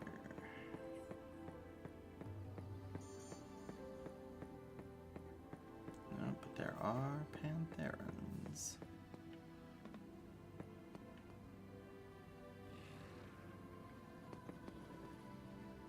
I don't think I'm going to be able to get past you.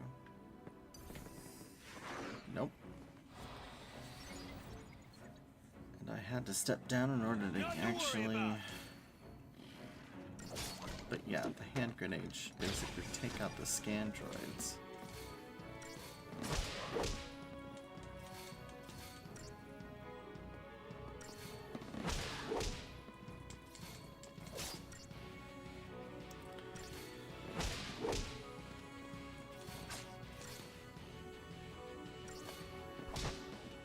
Just too easy. I also believe the stagger gauge goes up and down depending on a couple of factors. One of them being hang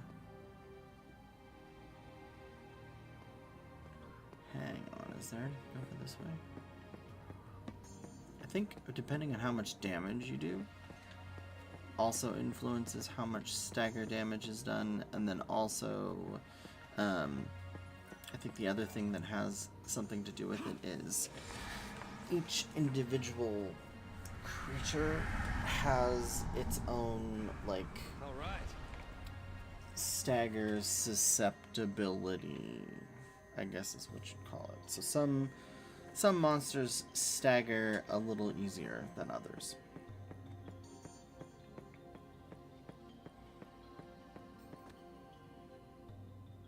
Hang on, baby. Your hero's on the way.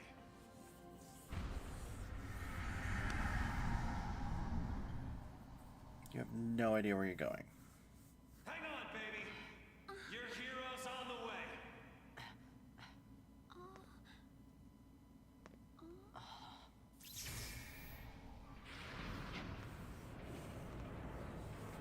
Hey, look.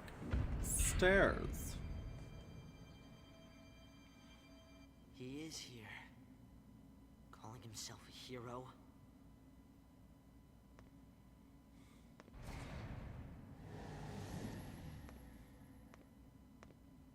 He's coming our way. What should I do? Tell him what you need to. But nothing I say will change what happened.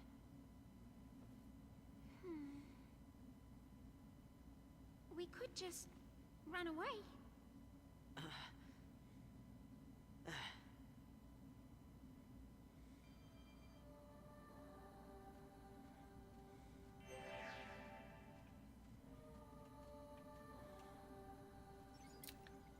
So yeah, this is where we were.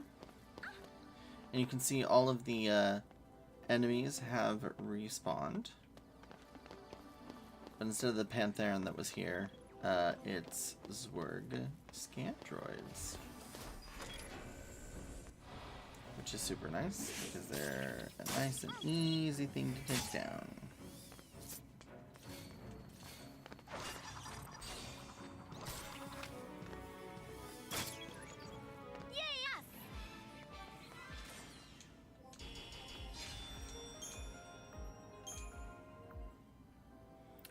I...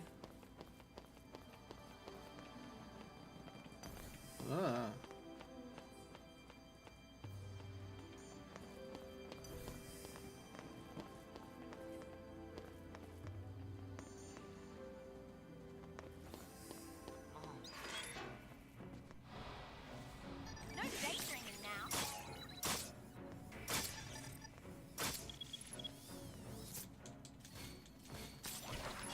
Yeah, I only wish that this group had like a nice AoE, but we don't.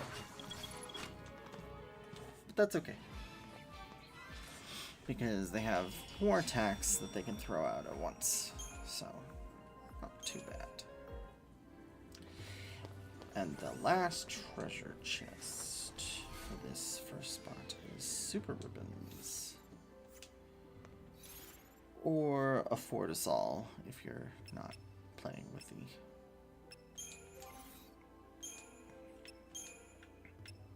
Super Risen give you a 25% resilience, meaning all status ailments are reduced by 25%, looks like.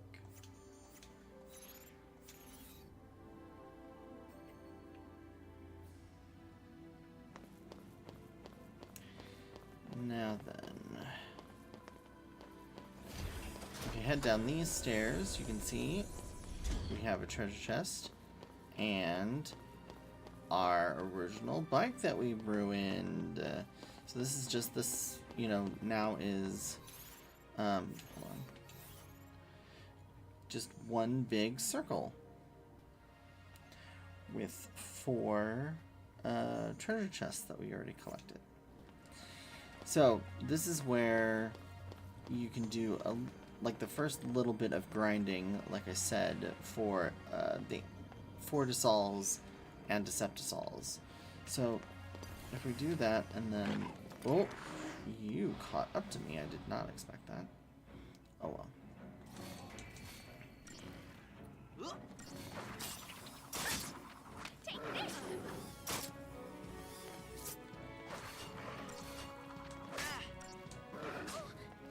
I have always found Vanille's weapon to be very odd.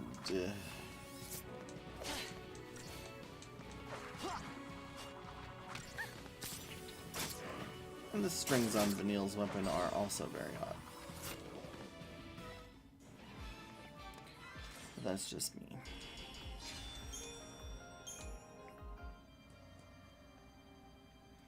Alright. So yeah, I would like to... Let's just see if we can't take down some of these Swerg Scandroids. Oh. And grab ourselves a Deceptisol to round out the one that we used. Because again, once you leave this area, they have a random chance to drop from pretty much any fight here on in the game, but they are commonly dropped in this area. So there is a strong chance to get Fortisol and Deceptisols here. So I would like to force that point, if I could. And we'll be getting a lot of leather from these guys as well.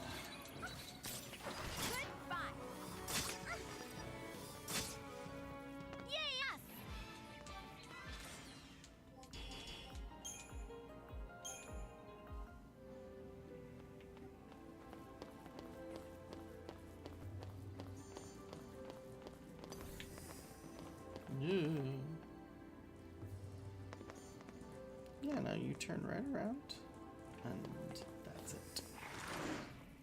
Yeah.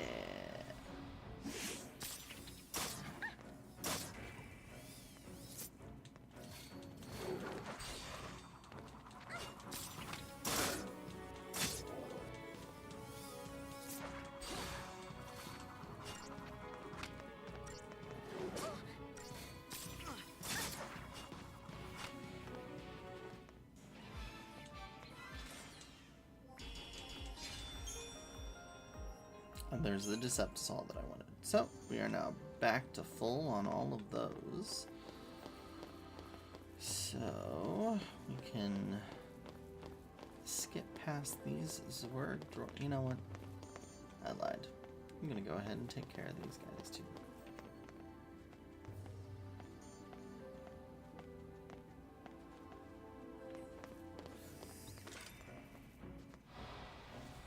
No daydreaming now. Might as well.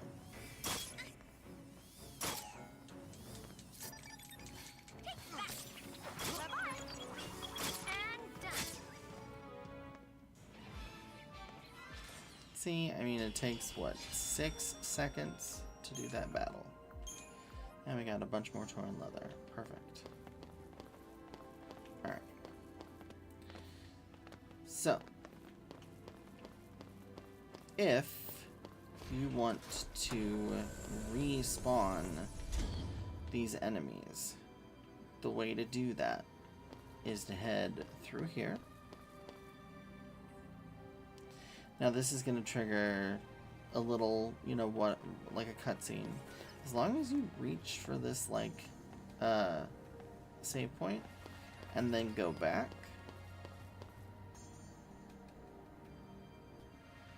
all of the enemies will have respawned, except the 2 Pantherons that were on the bridge.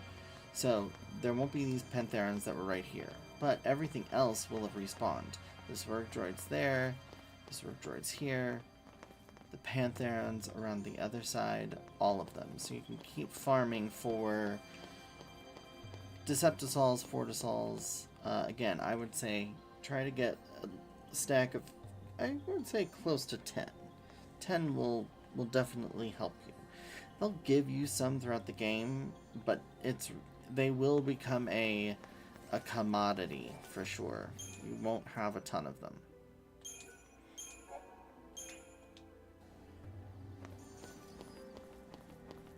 We can't fight things like that. Sure we can. We already have been. Hope. You're gonna regret this.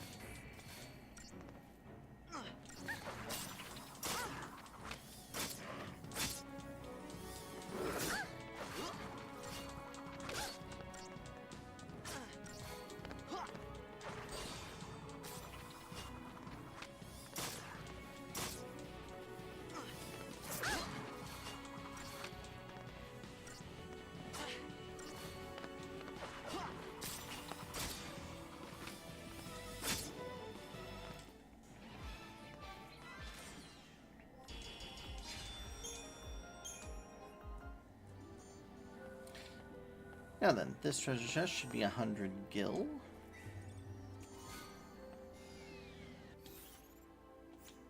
Champion belts for us. Which... no. Resist physical, physical wall 5, and a 20% reduction to physical damage, which is cool.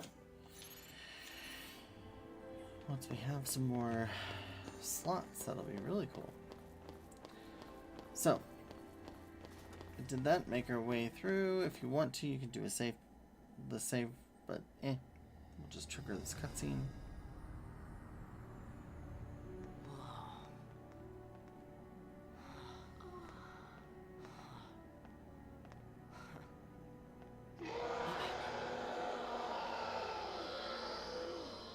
Enter new monster number 5.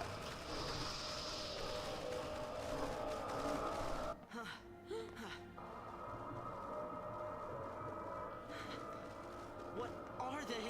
See, you failed.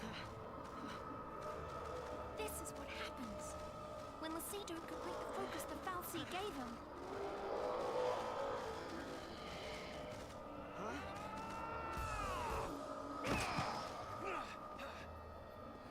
Let's even these odds.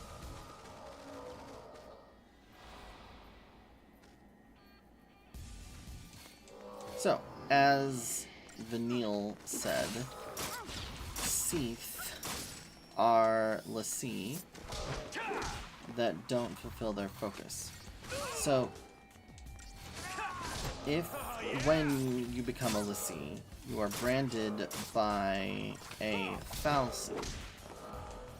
If you fail to do what the fal'Cie wanted you to do, which is your focus, you slowly progress to the point where you turn into these monsters. Basically, they turn to stone, turn to crystal stone. Yeah.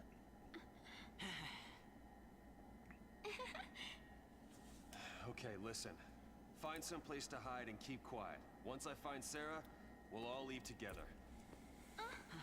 You'll be home in time for dinner. You... Wait! Who's Sarah? My wife. Future wife, that is. She's a Pulse Lassie. No. She's here somewhere, along with that fal'Cie. I gotta find her and set her free. What's wrong with you? Why do you want to help a Lassie? They're the enemy. Huh?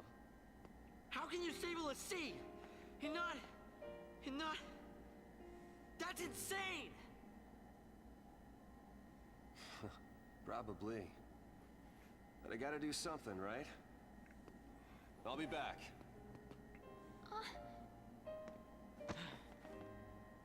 Should we wait around for him and hitch a ride? I'd rather go to Pulse. Why is this happening to me? When they found the fal'Cie the other day, we were just visiting Bodum. But the army took us, threw us on that train. Because of that guy, Mom is... Probably shouldn't leave them alone.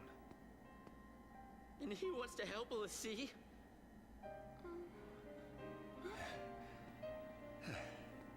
Hey again. Hey.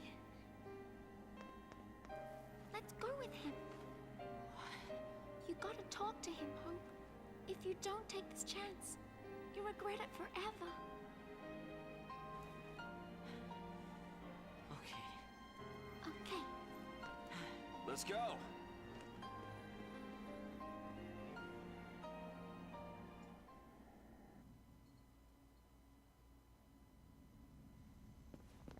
What's gotten into you, soldier? Thought you came for a fight. My sister. Your sister? She's a Lassie. What? A Pulse Lassie? The fal'Cie has her captive, but I'll find her. Is she still... Hey, what was her focus? When she became a Lassie, what did the fal'Cie order her to do? It wasn't blow up Cocoon or anything like that, was it? I didn't ask.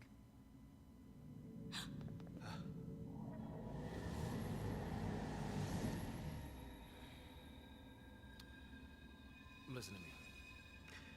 When a person gets cursed by a fal'Cie, they become a Lassie, and they get given a focus, right?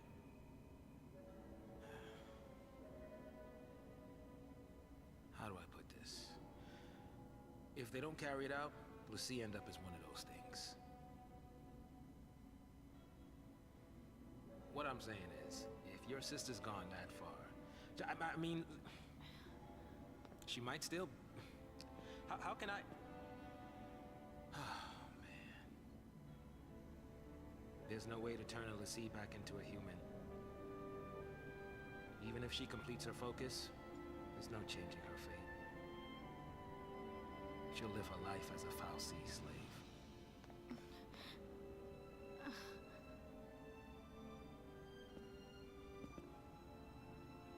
Don't make her suffer. Just say it!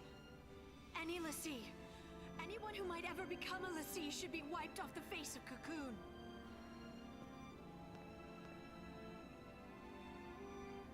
It's people like you that started the purge in the first place. Ouch. But also not wrong. That's a seat, huh? So yeah, now we've got more Some innocent kid gets fun. picked as a Lassie one day and winds up one of those. Now, I don't think there's anything back here. Oh, no, it's just the rest of the map. Okay. Better hurry up and find that lousy. But we do want whatever's in this treasure chest. Oh, they're turned around. Yeah! These guys are not very bright, but they do hit hard, and they have magic, so they can be a little bit more challenging.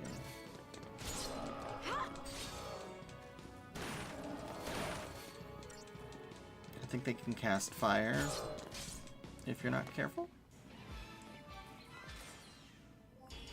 But, they're not too challenging. And then this treasure chest should be for everyone else playing a power wristband. But we got growth eggs. Perfect.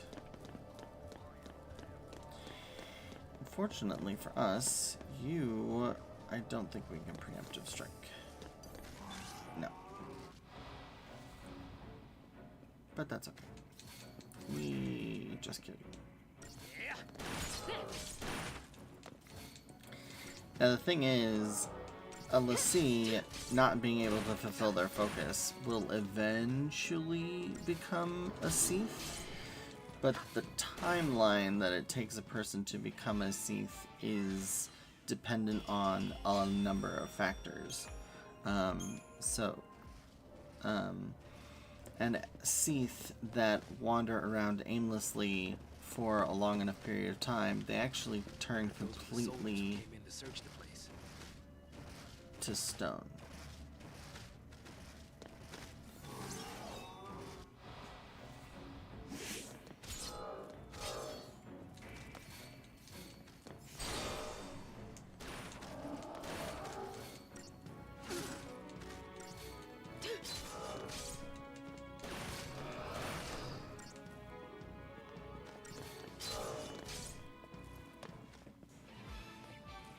There we go.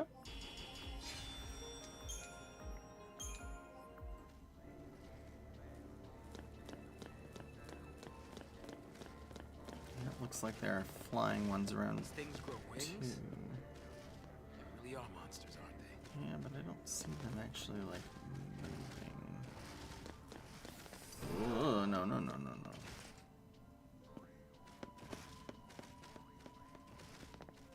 You turn around so I can do that.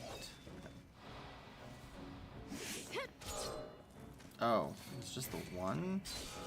Oh, I didn't realize that. I thought you were like at least a couple on the platform. That's annoying.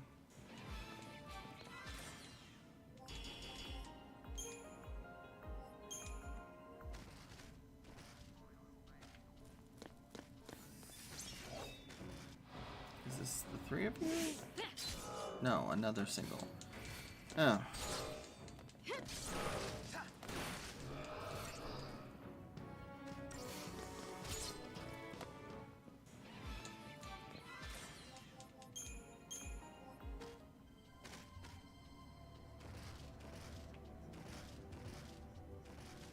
Okay, you're standing guard. You're gonna turn around. There we go. Oh my goodness, you're just one as well? I did not need to fight you guys. And the one at the stairs didn't turn, like, he's standing forward, so we're not gonna be able to preemptively strike him. Oh, maybe. Oh, we did. Okay, well, never mind then. Maybe it wasn't a bad thing to take all the other ones out.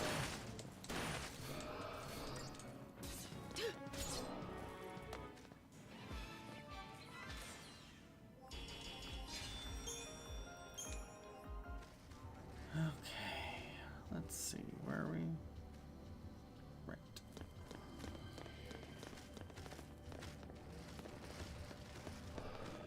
Alright, that biggin is a biggin. You don't like biggins. You guys are so far apart that a blitz is not gonna work.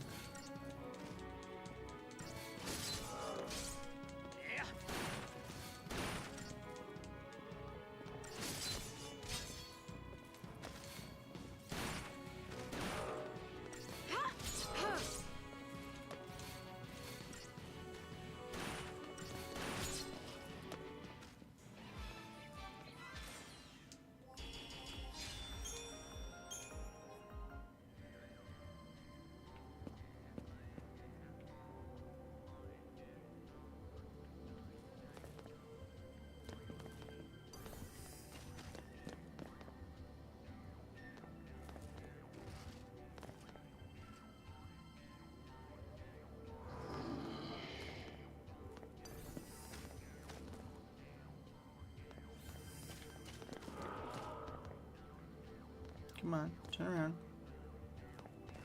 You know you want to. Ugh. Fine, screw you. This is a ghast. These guys are a lot hardier.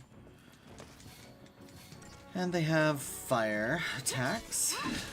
And they hit pretty good. About 50 per slam attack. And we'll see how much their fire does here in a second, I'm sure.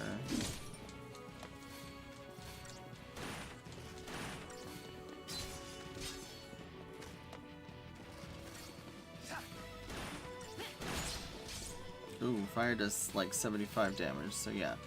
You're definitely gonna need to take care when going after these guys.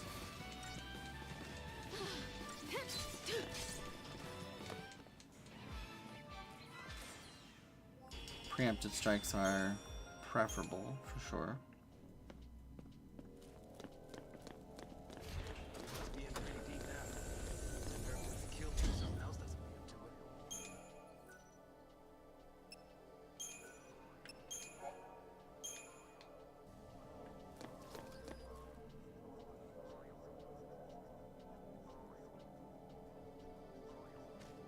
Someone stumbles into the wrong place at the wrong time. All this happens. Ugh. I was hoping I could sneak by that. Might.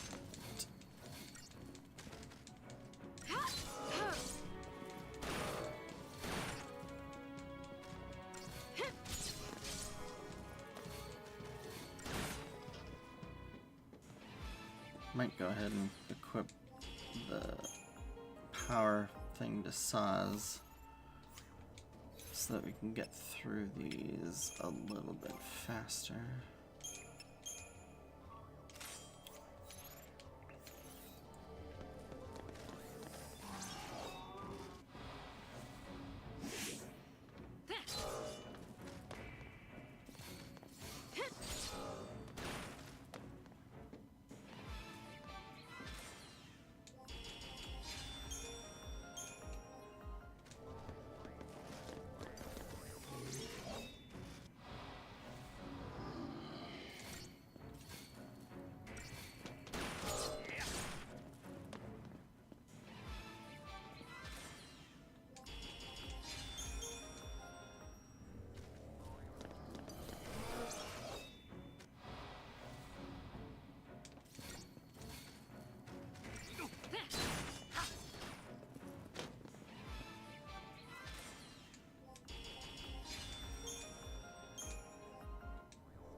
No treasure chests on this path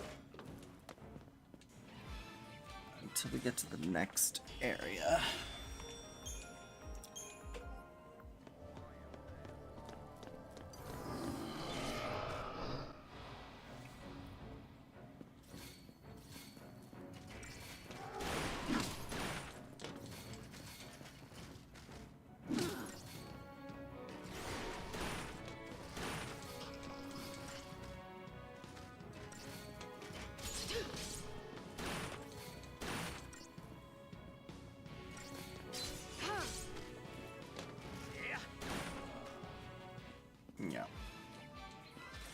Much faster.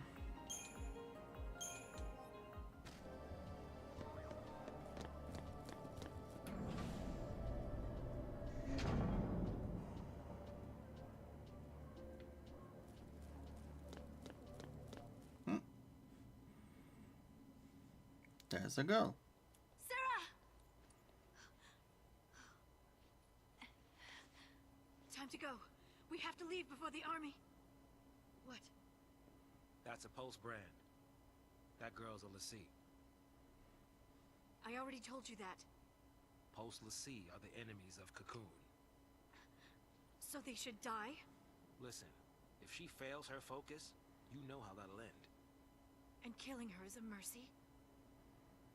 You came. Sarah!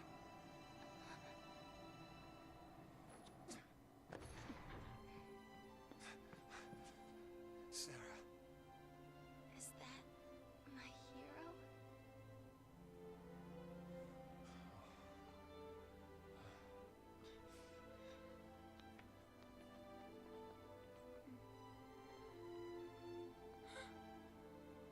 Let's get you out of here. Hands off. I'm taking her home. Sis. I'm not your sister.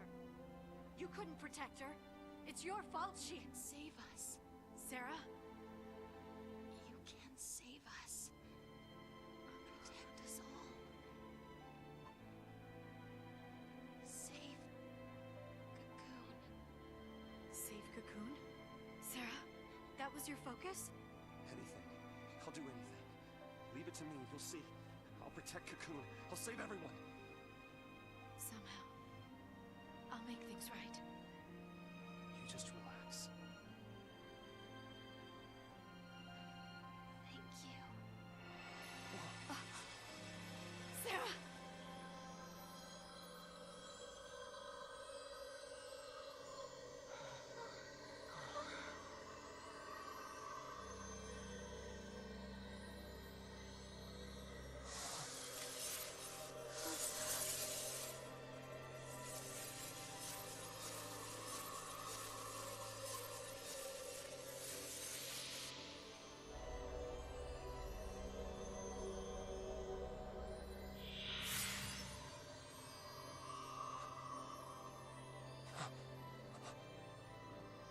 Sarah! Sarah! Why is she turning to crystal?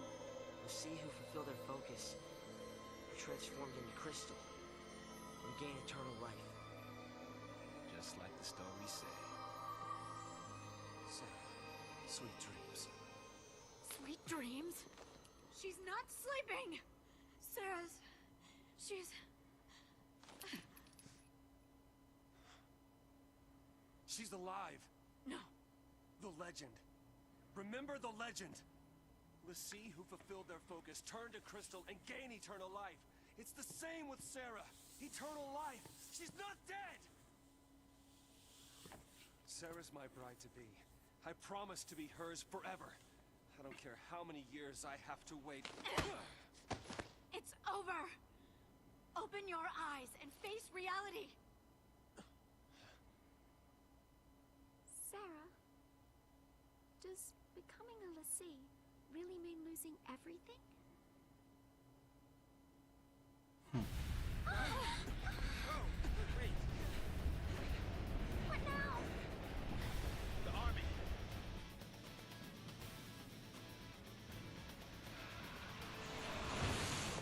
The target is almost in place. Surface team, what is your status? Good to go. Resistance is under control. The assault proceeds as planned. Leave no trace. The pulse vestige never existed.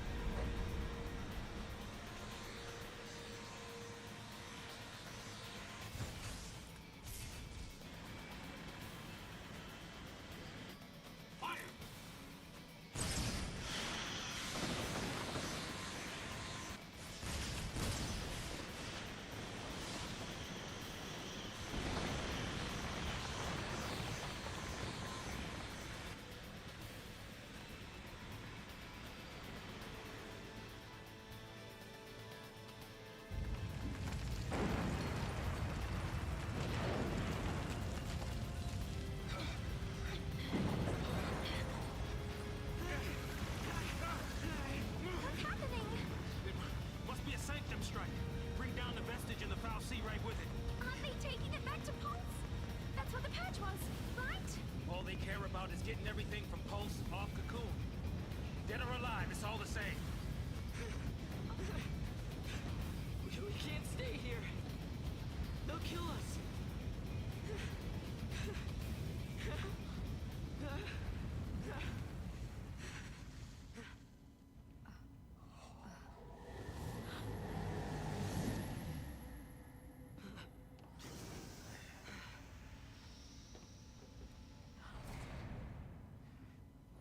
I'll be right back. Hold on. Trenchcoat, where you going? Trench coat. Date with the Foul Sea. Got some things to talk about. What? You're gonna ask it to help her?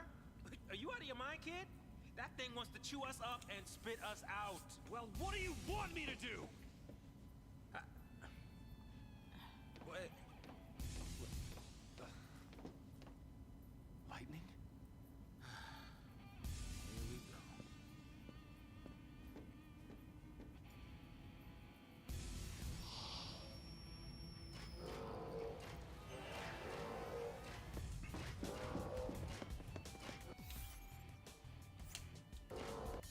Who's in the team? Okay. Equipment. What's that? What's that? Okay, we'll keep the Kaiser Knuckles for now. And can we go back? That would be a no.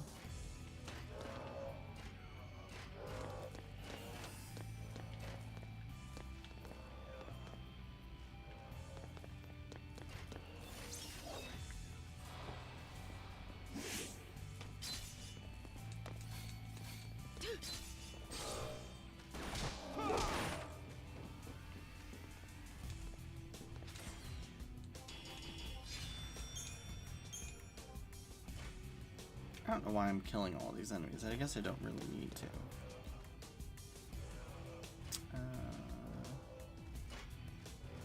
There is a treasure chest. It's just up there on the right.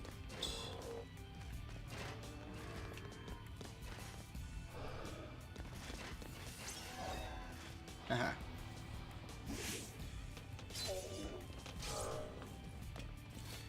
The whites don't have a lot of HP, but they're kind of annoying because they can be really hard to hit.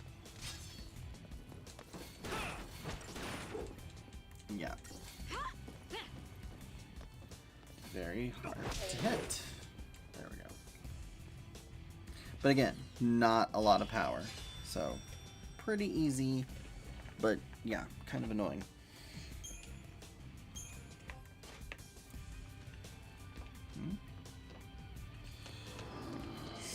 So, we want to go this way. Nah, poo.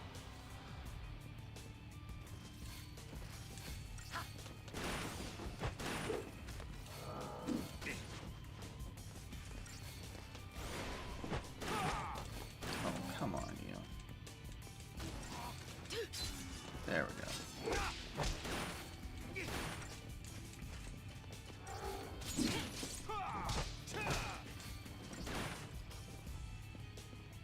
There we go.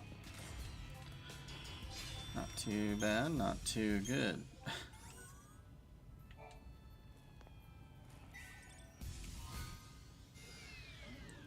So that is the last treasure in here, and that would be 5 potions if you are not playing with the mod that I have. And we are gonna see what that does. So, same thing as the Champion's Belt, but for magic instead. So, resists magic. Growth Eggs just double the amount of CP, so it's good for grinding.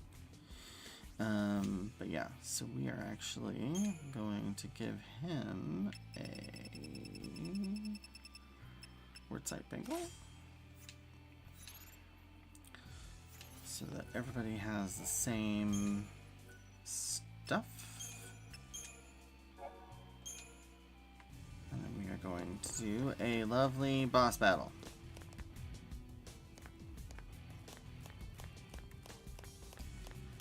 So this boss battle is against Anima, not the horrific monstrosity that is Final Fantasy X's Anima.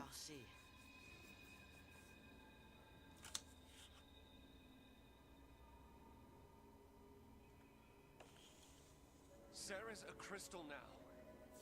You gave her a focus, and she did it. You got what you want. Now let her go!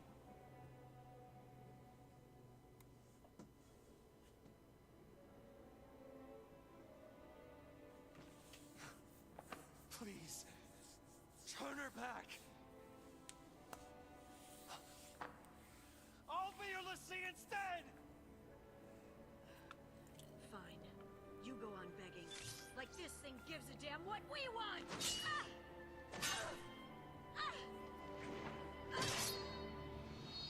Lightning! It's this thing's fault the purge started. And it's people who are dying. Sarah told us to save Cocoon. That means this thing needs to die. What?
Now, you really think you can kill a Fal'Cie?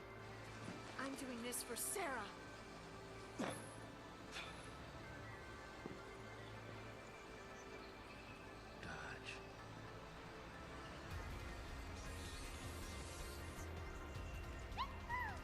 I'm in. As long as you don't mind an amateur. I got these things. Might as well use them. Thanks. Alright, so this, as far as first major boss fights go, isn't too bad. Want to go after the manipulators. So you basically want to, well, not do that.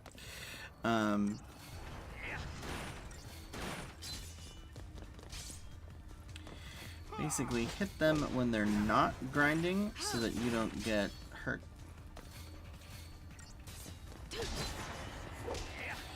So now, initiating regeneration while it is standing there, we just want to wail on Anima.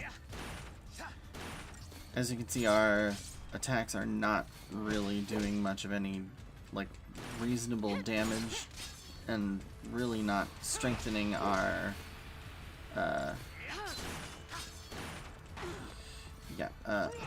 once you recreate the manipulators, attacking it, he will counterattack and smack you back, so don't do that.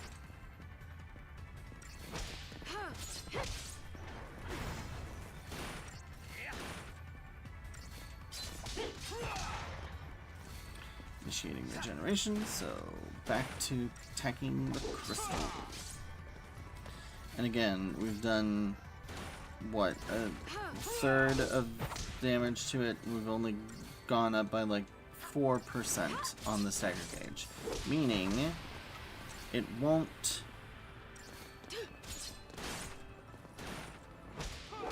ever really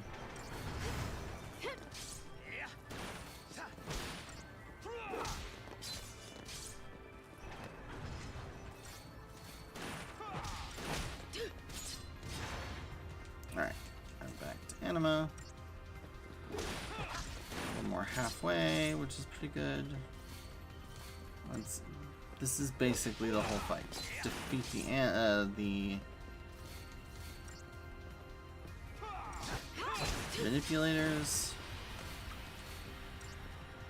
Start attacking them when they regenerate. Try to get out of there so that they don't hurt you.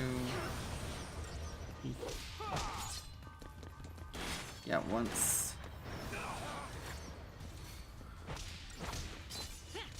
he gets below half, he'll start doing this magic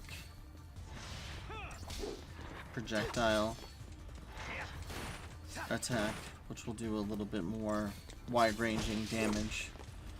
But again, with the word side bangle, we don't have to worry about it. You will have to use potions otherwise. So we're just gonna keep wailing and hope we can get... Okay. Yep, knockback.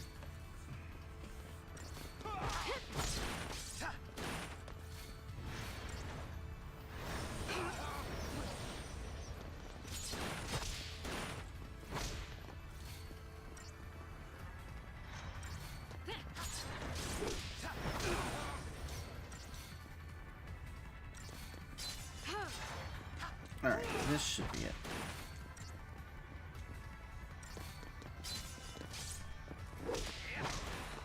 Yep, and there we go. Anima defeated. We got the Doctor's Code, which is an accessory that boosts the effectiveness of potions.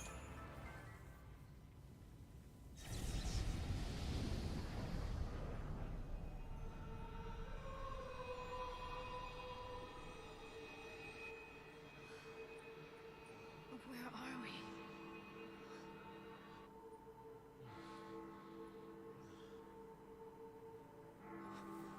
What's going on?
Ooh. When I couldn't see a future, and I was afraid.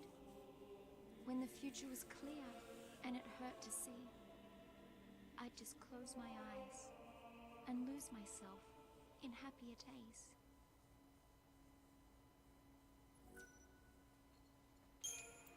So that is the end of chapter 2.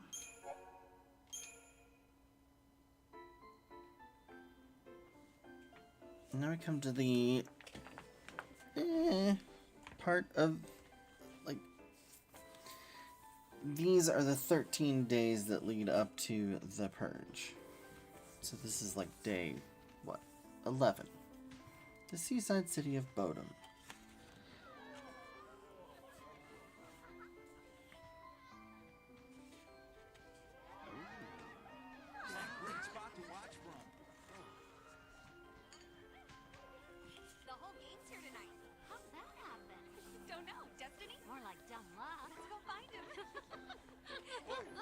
Excuse me. See you around. You know. No, but I want to. bet she'd be at the usual place. Thanks. Sorry about that. Now, who'd you say you were looking for?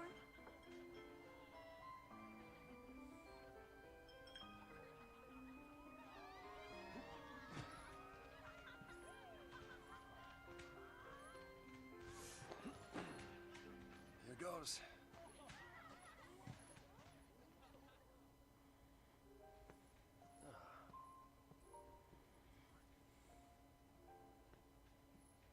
Making a wish? Maybe I was. I was hoping that tomorrow I can tell my sister. She'll be so mad, knowing I hid it from her. Don't worry. I'll take the blame for you. You know, you should ask for something bigger. These are wish-granting fireworks, like in the stories. Stories, huh?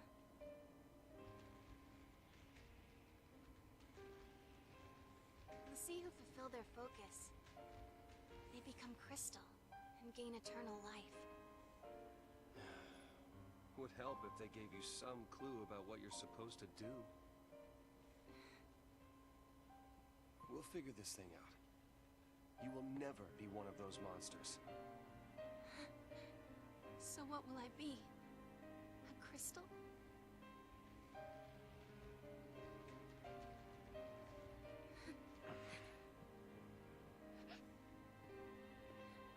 Yesterday at the store, I got us something.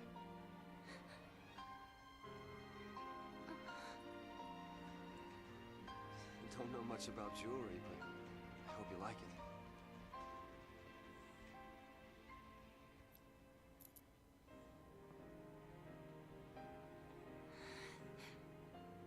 I will stand by you, no matter what happens. I'm yours forever. Sarah. My one, my only. Will you marry me? Yes. She said yes! So...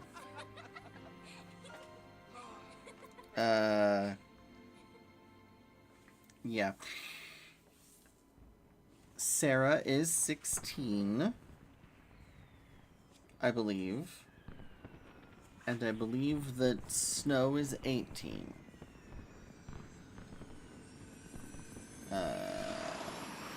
I think. Gotta love these fireworks. They granted my wish. Your wish? Before I asked you to marry me, I wished that you would say yes. And that I wouldn't be hunted by the police. Then maybe they'll grant mine, too. That's terrible. To have the courage to tell Lightning that I've become a Lassie. Hey, our engagement is way bigger news. Oh, man, I can't wait to see her face. She'll be my new sister. Yeah.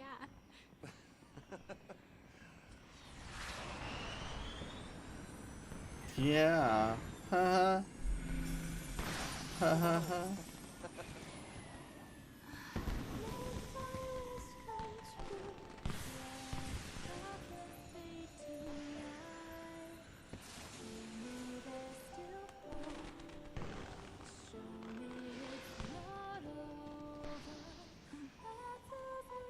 Hey, Snow? Yeah.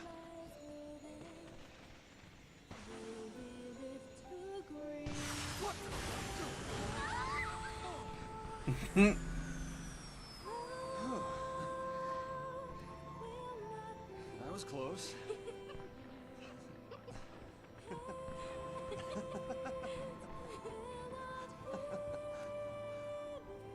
Gorgeous. Yeah. Our own private heaven. Huh? It's all we need. Just you and me.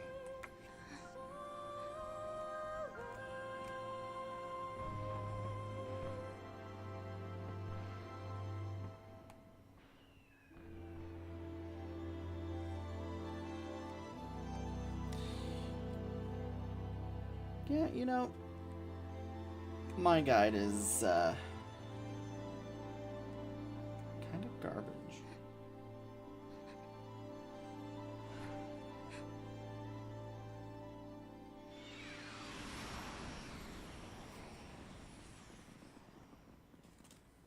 Thank you, Snow.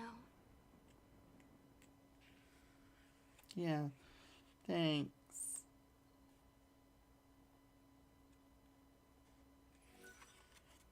Would you like to save? Sure. We'll keep that as a end of chapter 2 save, because that is the end of chapter 2. Alright. Which would prompt another trophy. Sarah!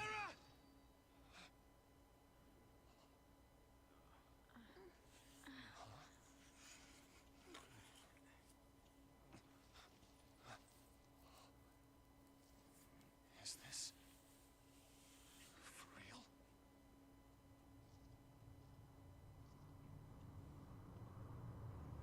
Lake Brescia, the Cocoon Lowlands. No longer lake, but a crystal paradise. Lake Brescia? Well, I guess we fell from up there. And the lake turned to crystal? Help me out here. I mean, did the Foul Sea do this? How in the world did we end up here? How should I know? We're alive. How? Sarah! No one survives a fall from that high. Not without a miracle. Sarah saved us! Sarah, listen. It's all your fault. She got... Hey! Watch out!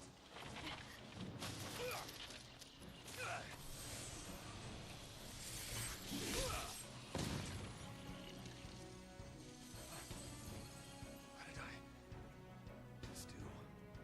You used magic. You used the power of Lassie. The Fal'Cie cursed us. We're Lassie now.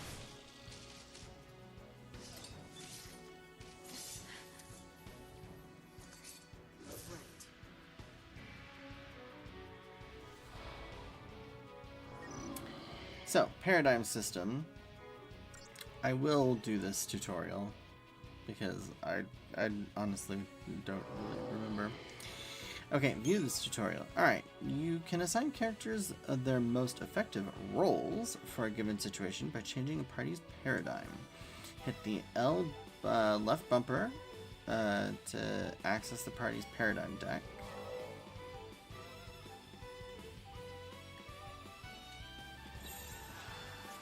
Each paradigm assigns specific roles to the members of your party. These roles define the spells and abilities available to party members, as well as their general behavior in combat.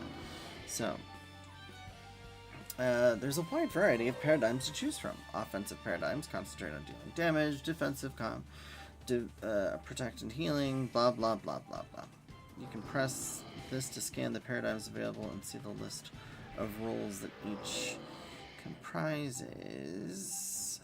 Okay, your current paradigm, Relentless Assault, is a commando and 2 Ravagers. If you wish to continue using that, press B. Yeah. Solidarity is a Sentinel and Medic. We don't need that, so we'll just do this. And attack. One of your party members has just taken damage. You might now might be a good time to switch to Solidarity. Yeah. I'm not going to do that because I have plenty of HP.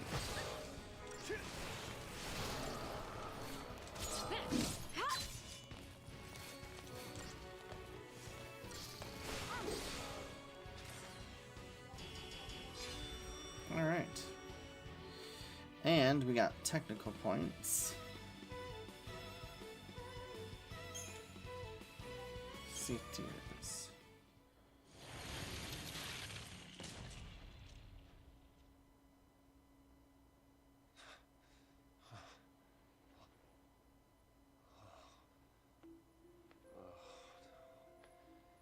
So we really are Lassie.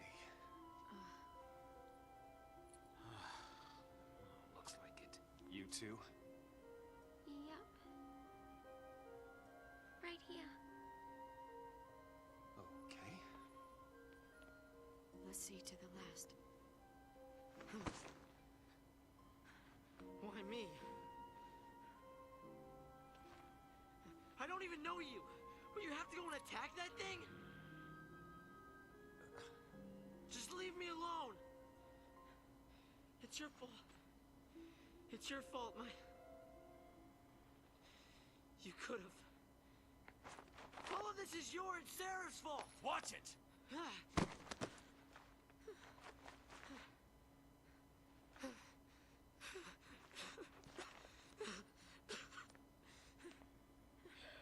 Sorry. Everything is gonna be all right. You'll see. Come on. Off we go.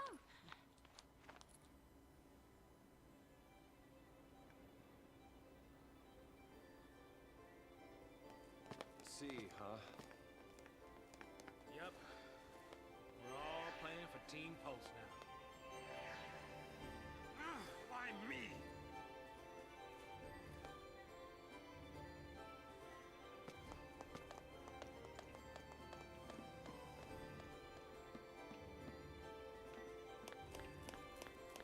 Always go back and check, because you never know. But there's nothing here. Now, before we get too ahead of ourselves, so this is our current party setup. We are going to generate some more. Actually, we can.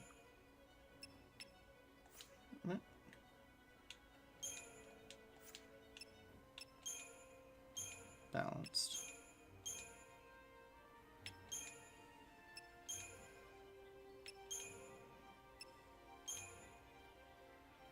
All right, so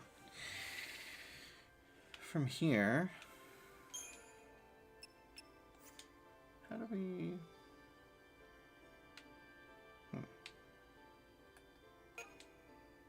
No. Relentless Assault is going to be pretty much what you need for the most of those things.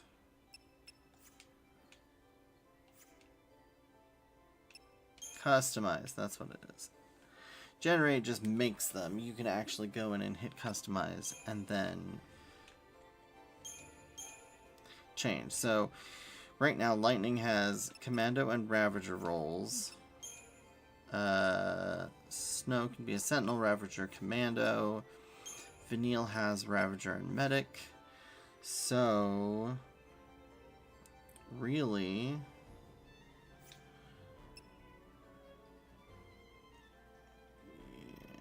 this one I'm gonna put here,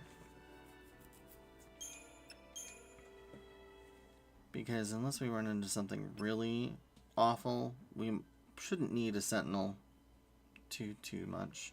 2 Commandos is probably Ravagers will be good for like boosting the stagger gauge, but we can leave it right there.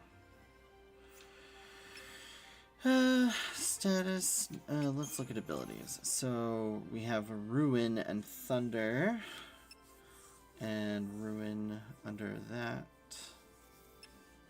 Okay, so we have Thunder under Ravager and Ruin under Commando.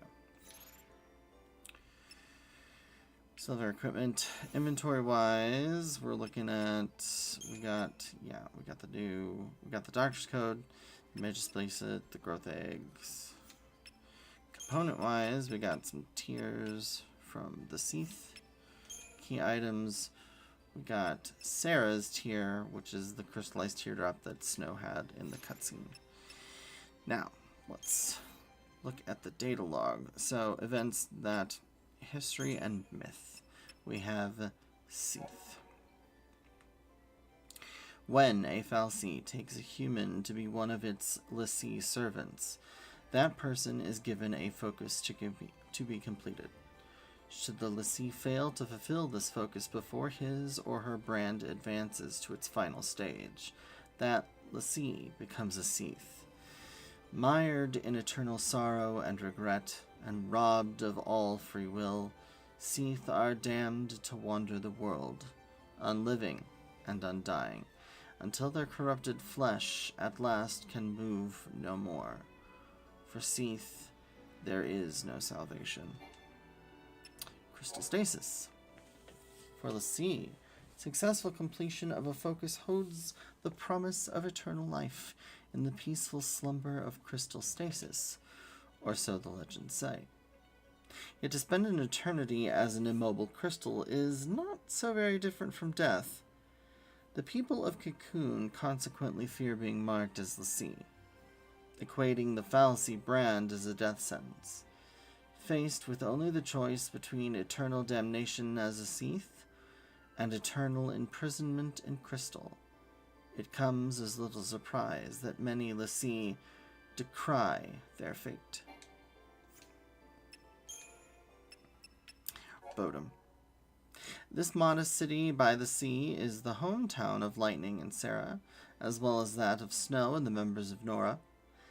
Known for its relaxing resort-like atmosphere, the location is a popular destination for vacationers.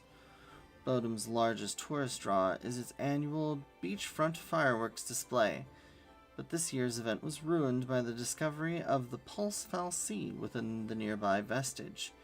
The Sanctum quarantined the city on the day after the discovery, announcing its plan to purge Bodom's entire population, along with the hapless tourists, to Pulse. Lake Brescia.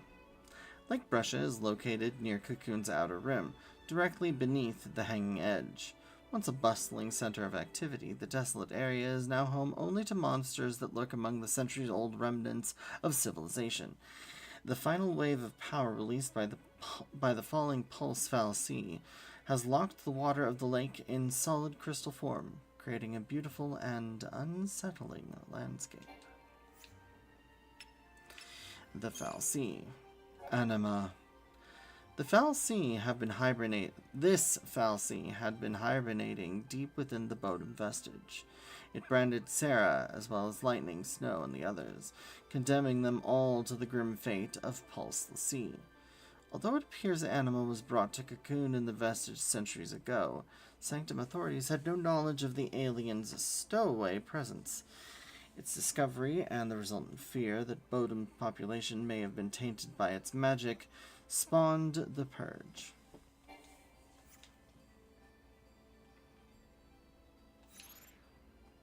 So yeah, there's that. Interesting.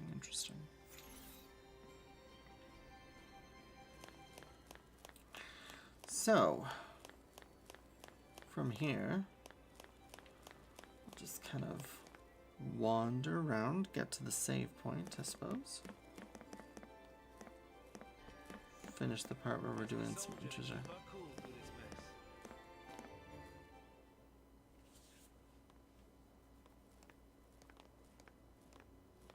Okay, if we don't know our focus, how do we complete it? I think I saw it. Saw what? That is how a focus comes down, people. The fal'Cie, they don't spell it out with clear-cut instructions. All you get is a hazy glimpse. Well, that's what they say. Legends and all. Legends. Did you see anything?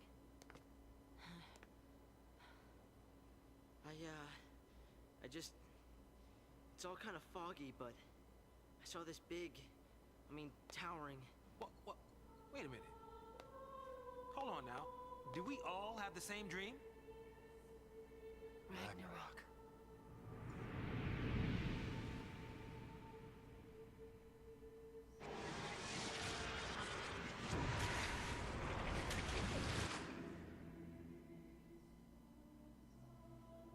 So, we all saw the same dream. We all Makes heard that same voice. no sense. You mean that was our focus? But how are we supposed to know what to do from that? That's the tricky part. The dream's the only hint the Fal'Cie gives us. Figuring out what to do with it, that's our job. Okay. We're a pulse Lassie, right? Enemy's a cocoon. So, does that mean that our focus is... Are we supposed to... Save her. Say what? Our focus is to protect Cocoon. Really? Okay. And why's that? Sarah told us. Let's do it.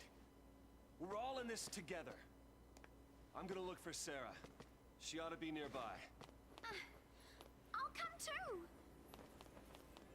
Wait! Jeez. That boy can't stay still. Really?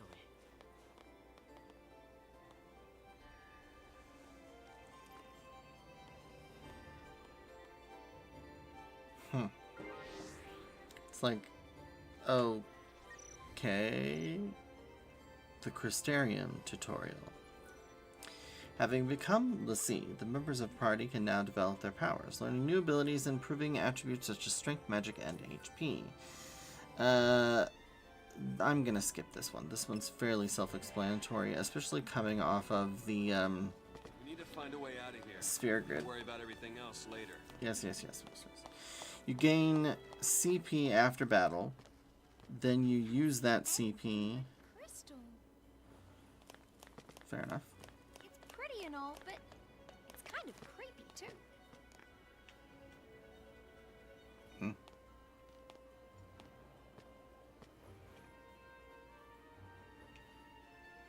It is pretty though. There's gotta be a way through here somewhere. Let's keep looking. But yeah, essentially, you have... so now we have CP points, and we have a Crystarium. So you can actually go onto the Crystarium for each roll, and it will give you, you know, stuff. Now I have modified the Crystarium for, you know, with mods. So,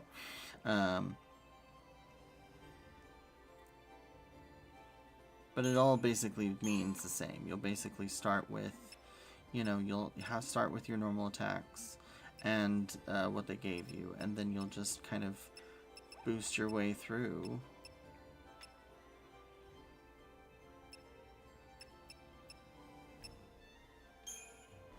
So once you have it, then you just advance the Crystarium with pressing. You can go...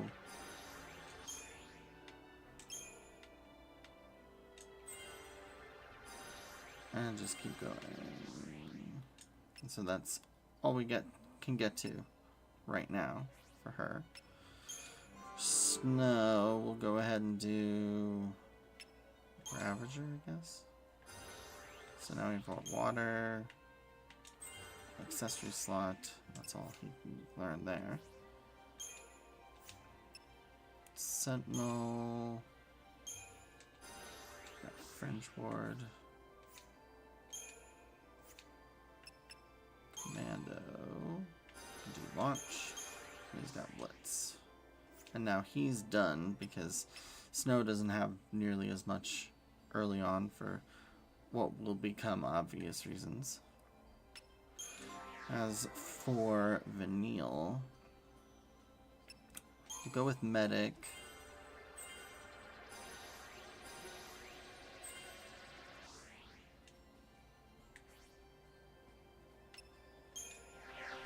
For Saz, we'll do... okay, he only has Ravager at the moment.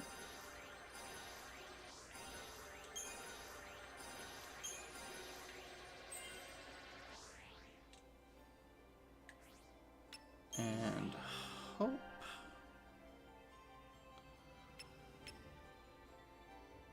Let's focus his medic stuff first. But yeah, basically, I've given it so that everybody has 2 equipment slots, so we can do, you know, more of these. But yeah. So I'll figure that stuff out. Read the data log. The save sphere is right up ahead. Right now, there's basically just a bunch of Seath. So, we'll go ahead and save. And then call it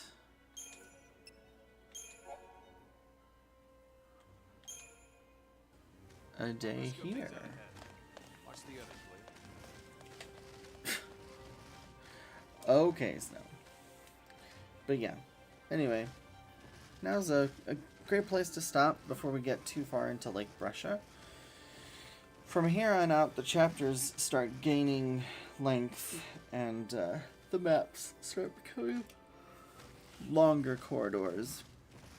Beautiful corridors, but longer corridors nevertheless. Alright. Anyway, thank you all for watching, and we shall see you all next time in episode 2. Until then.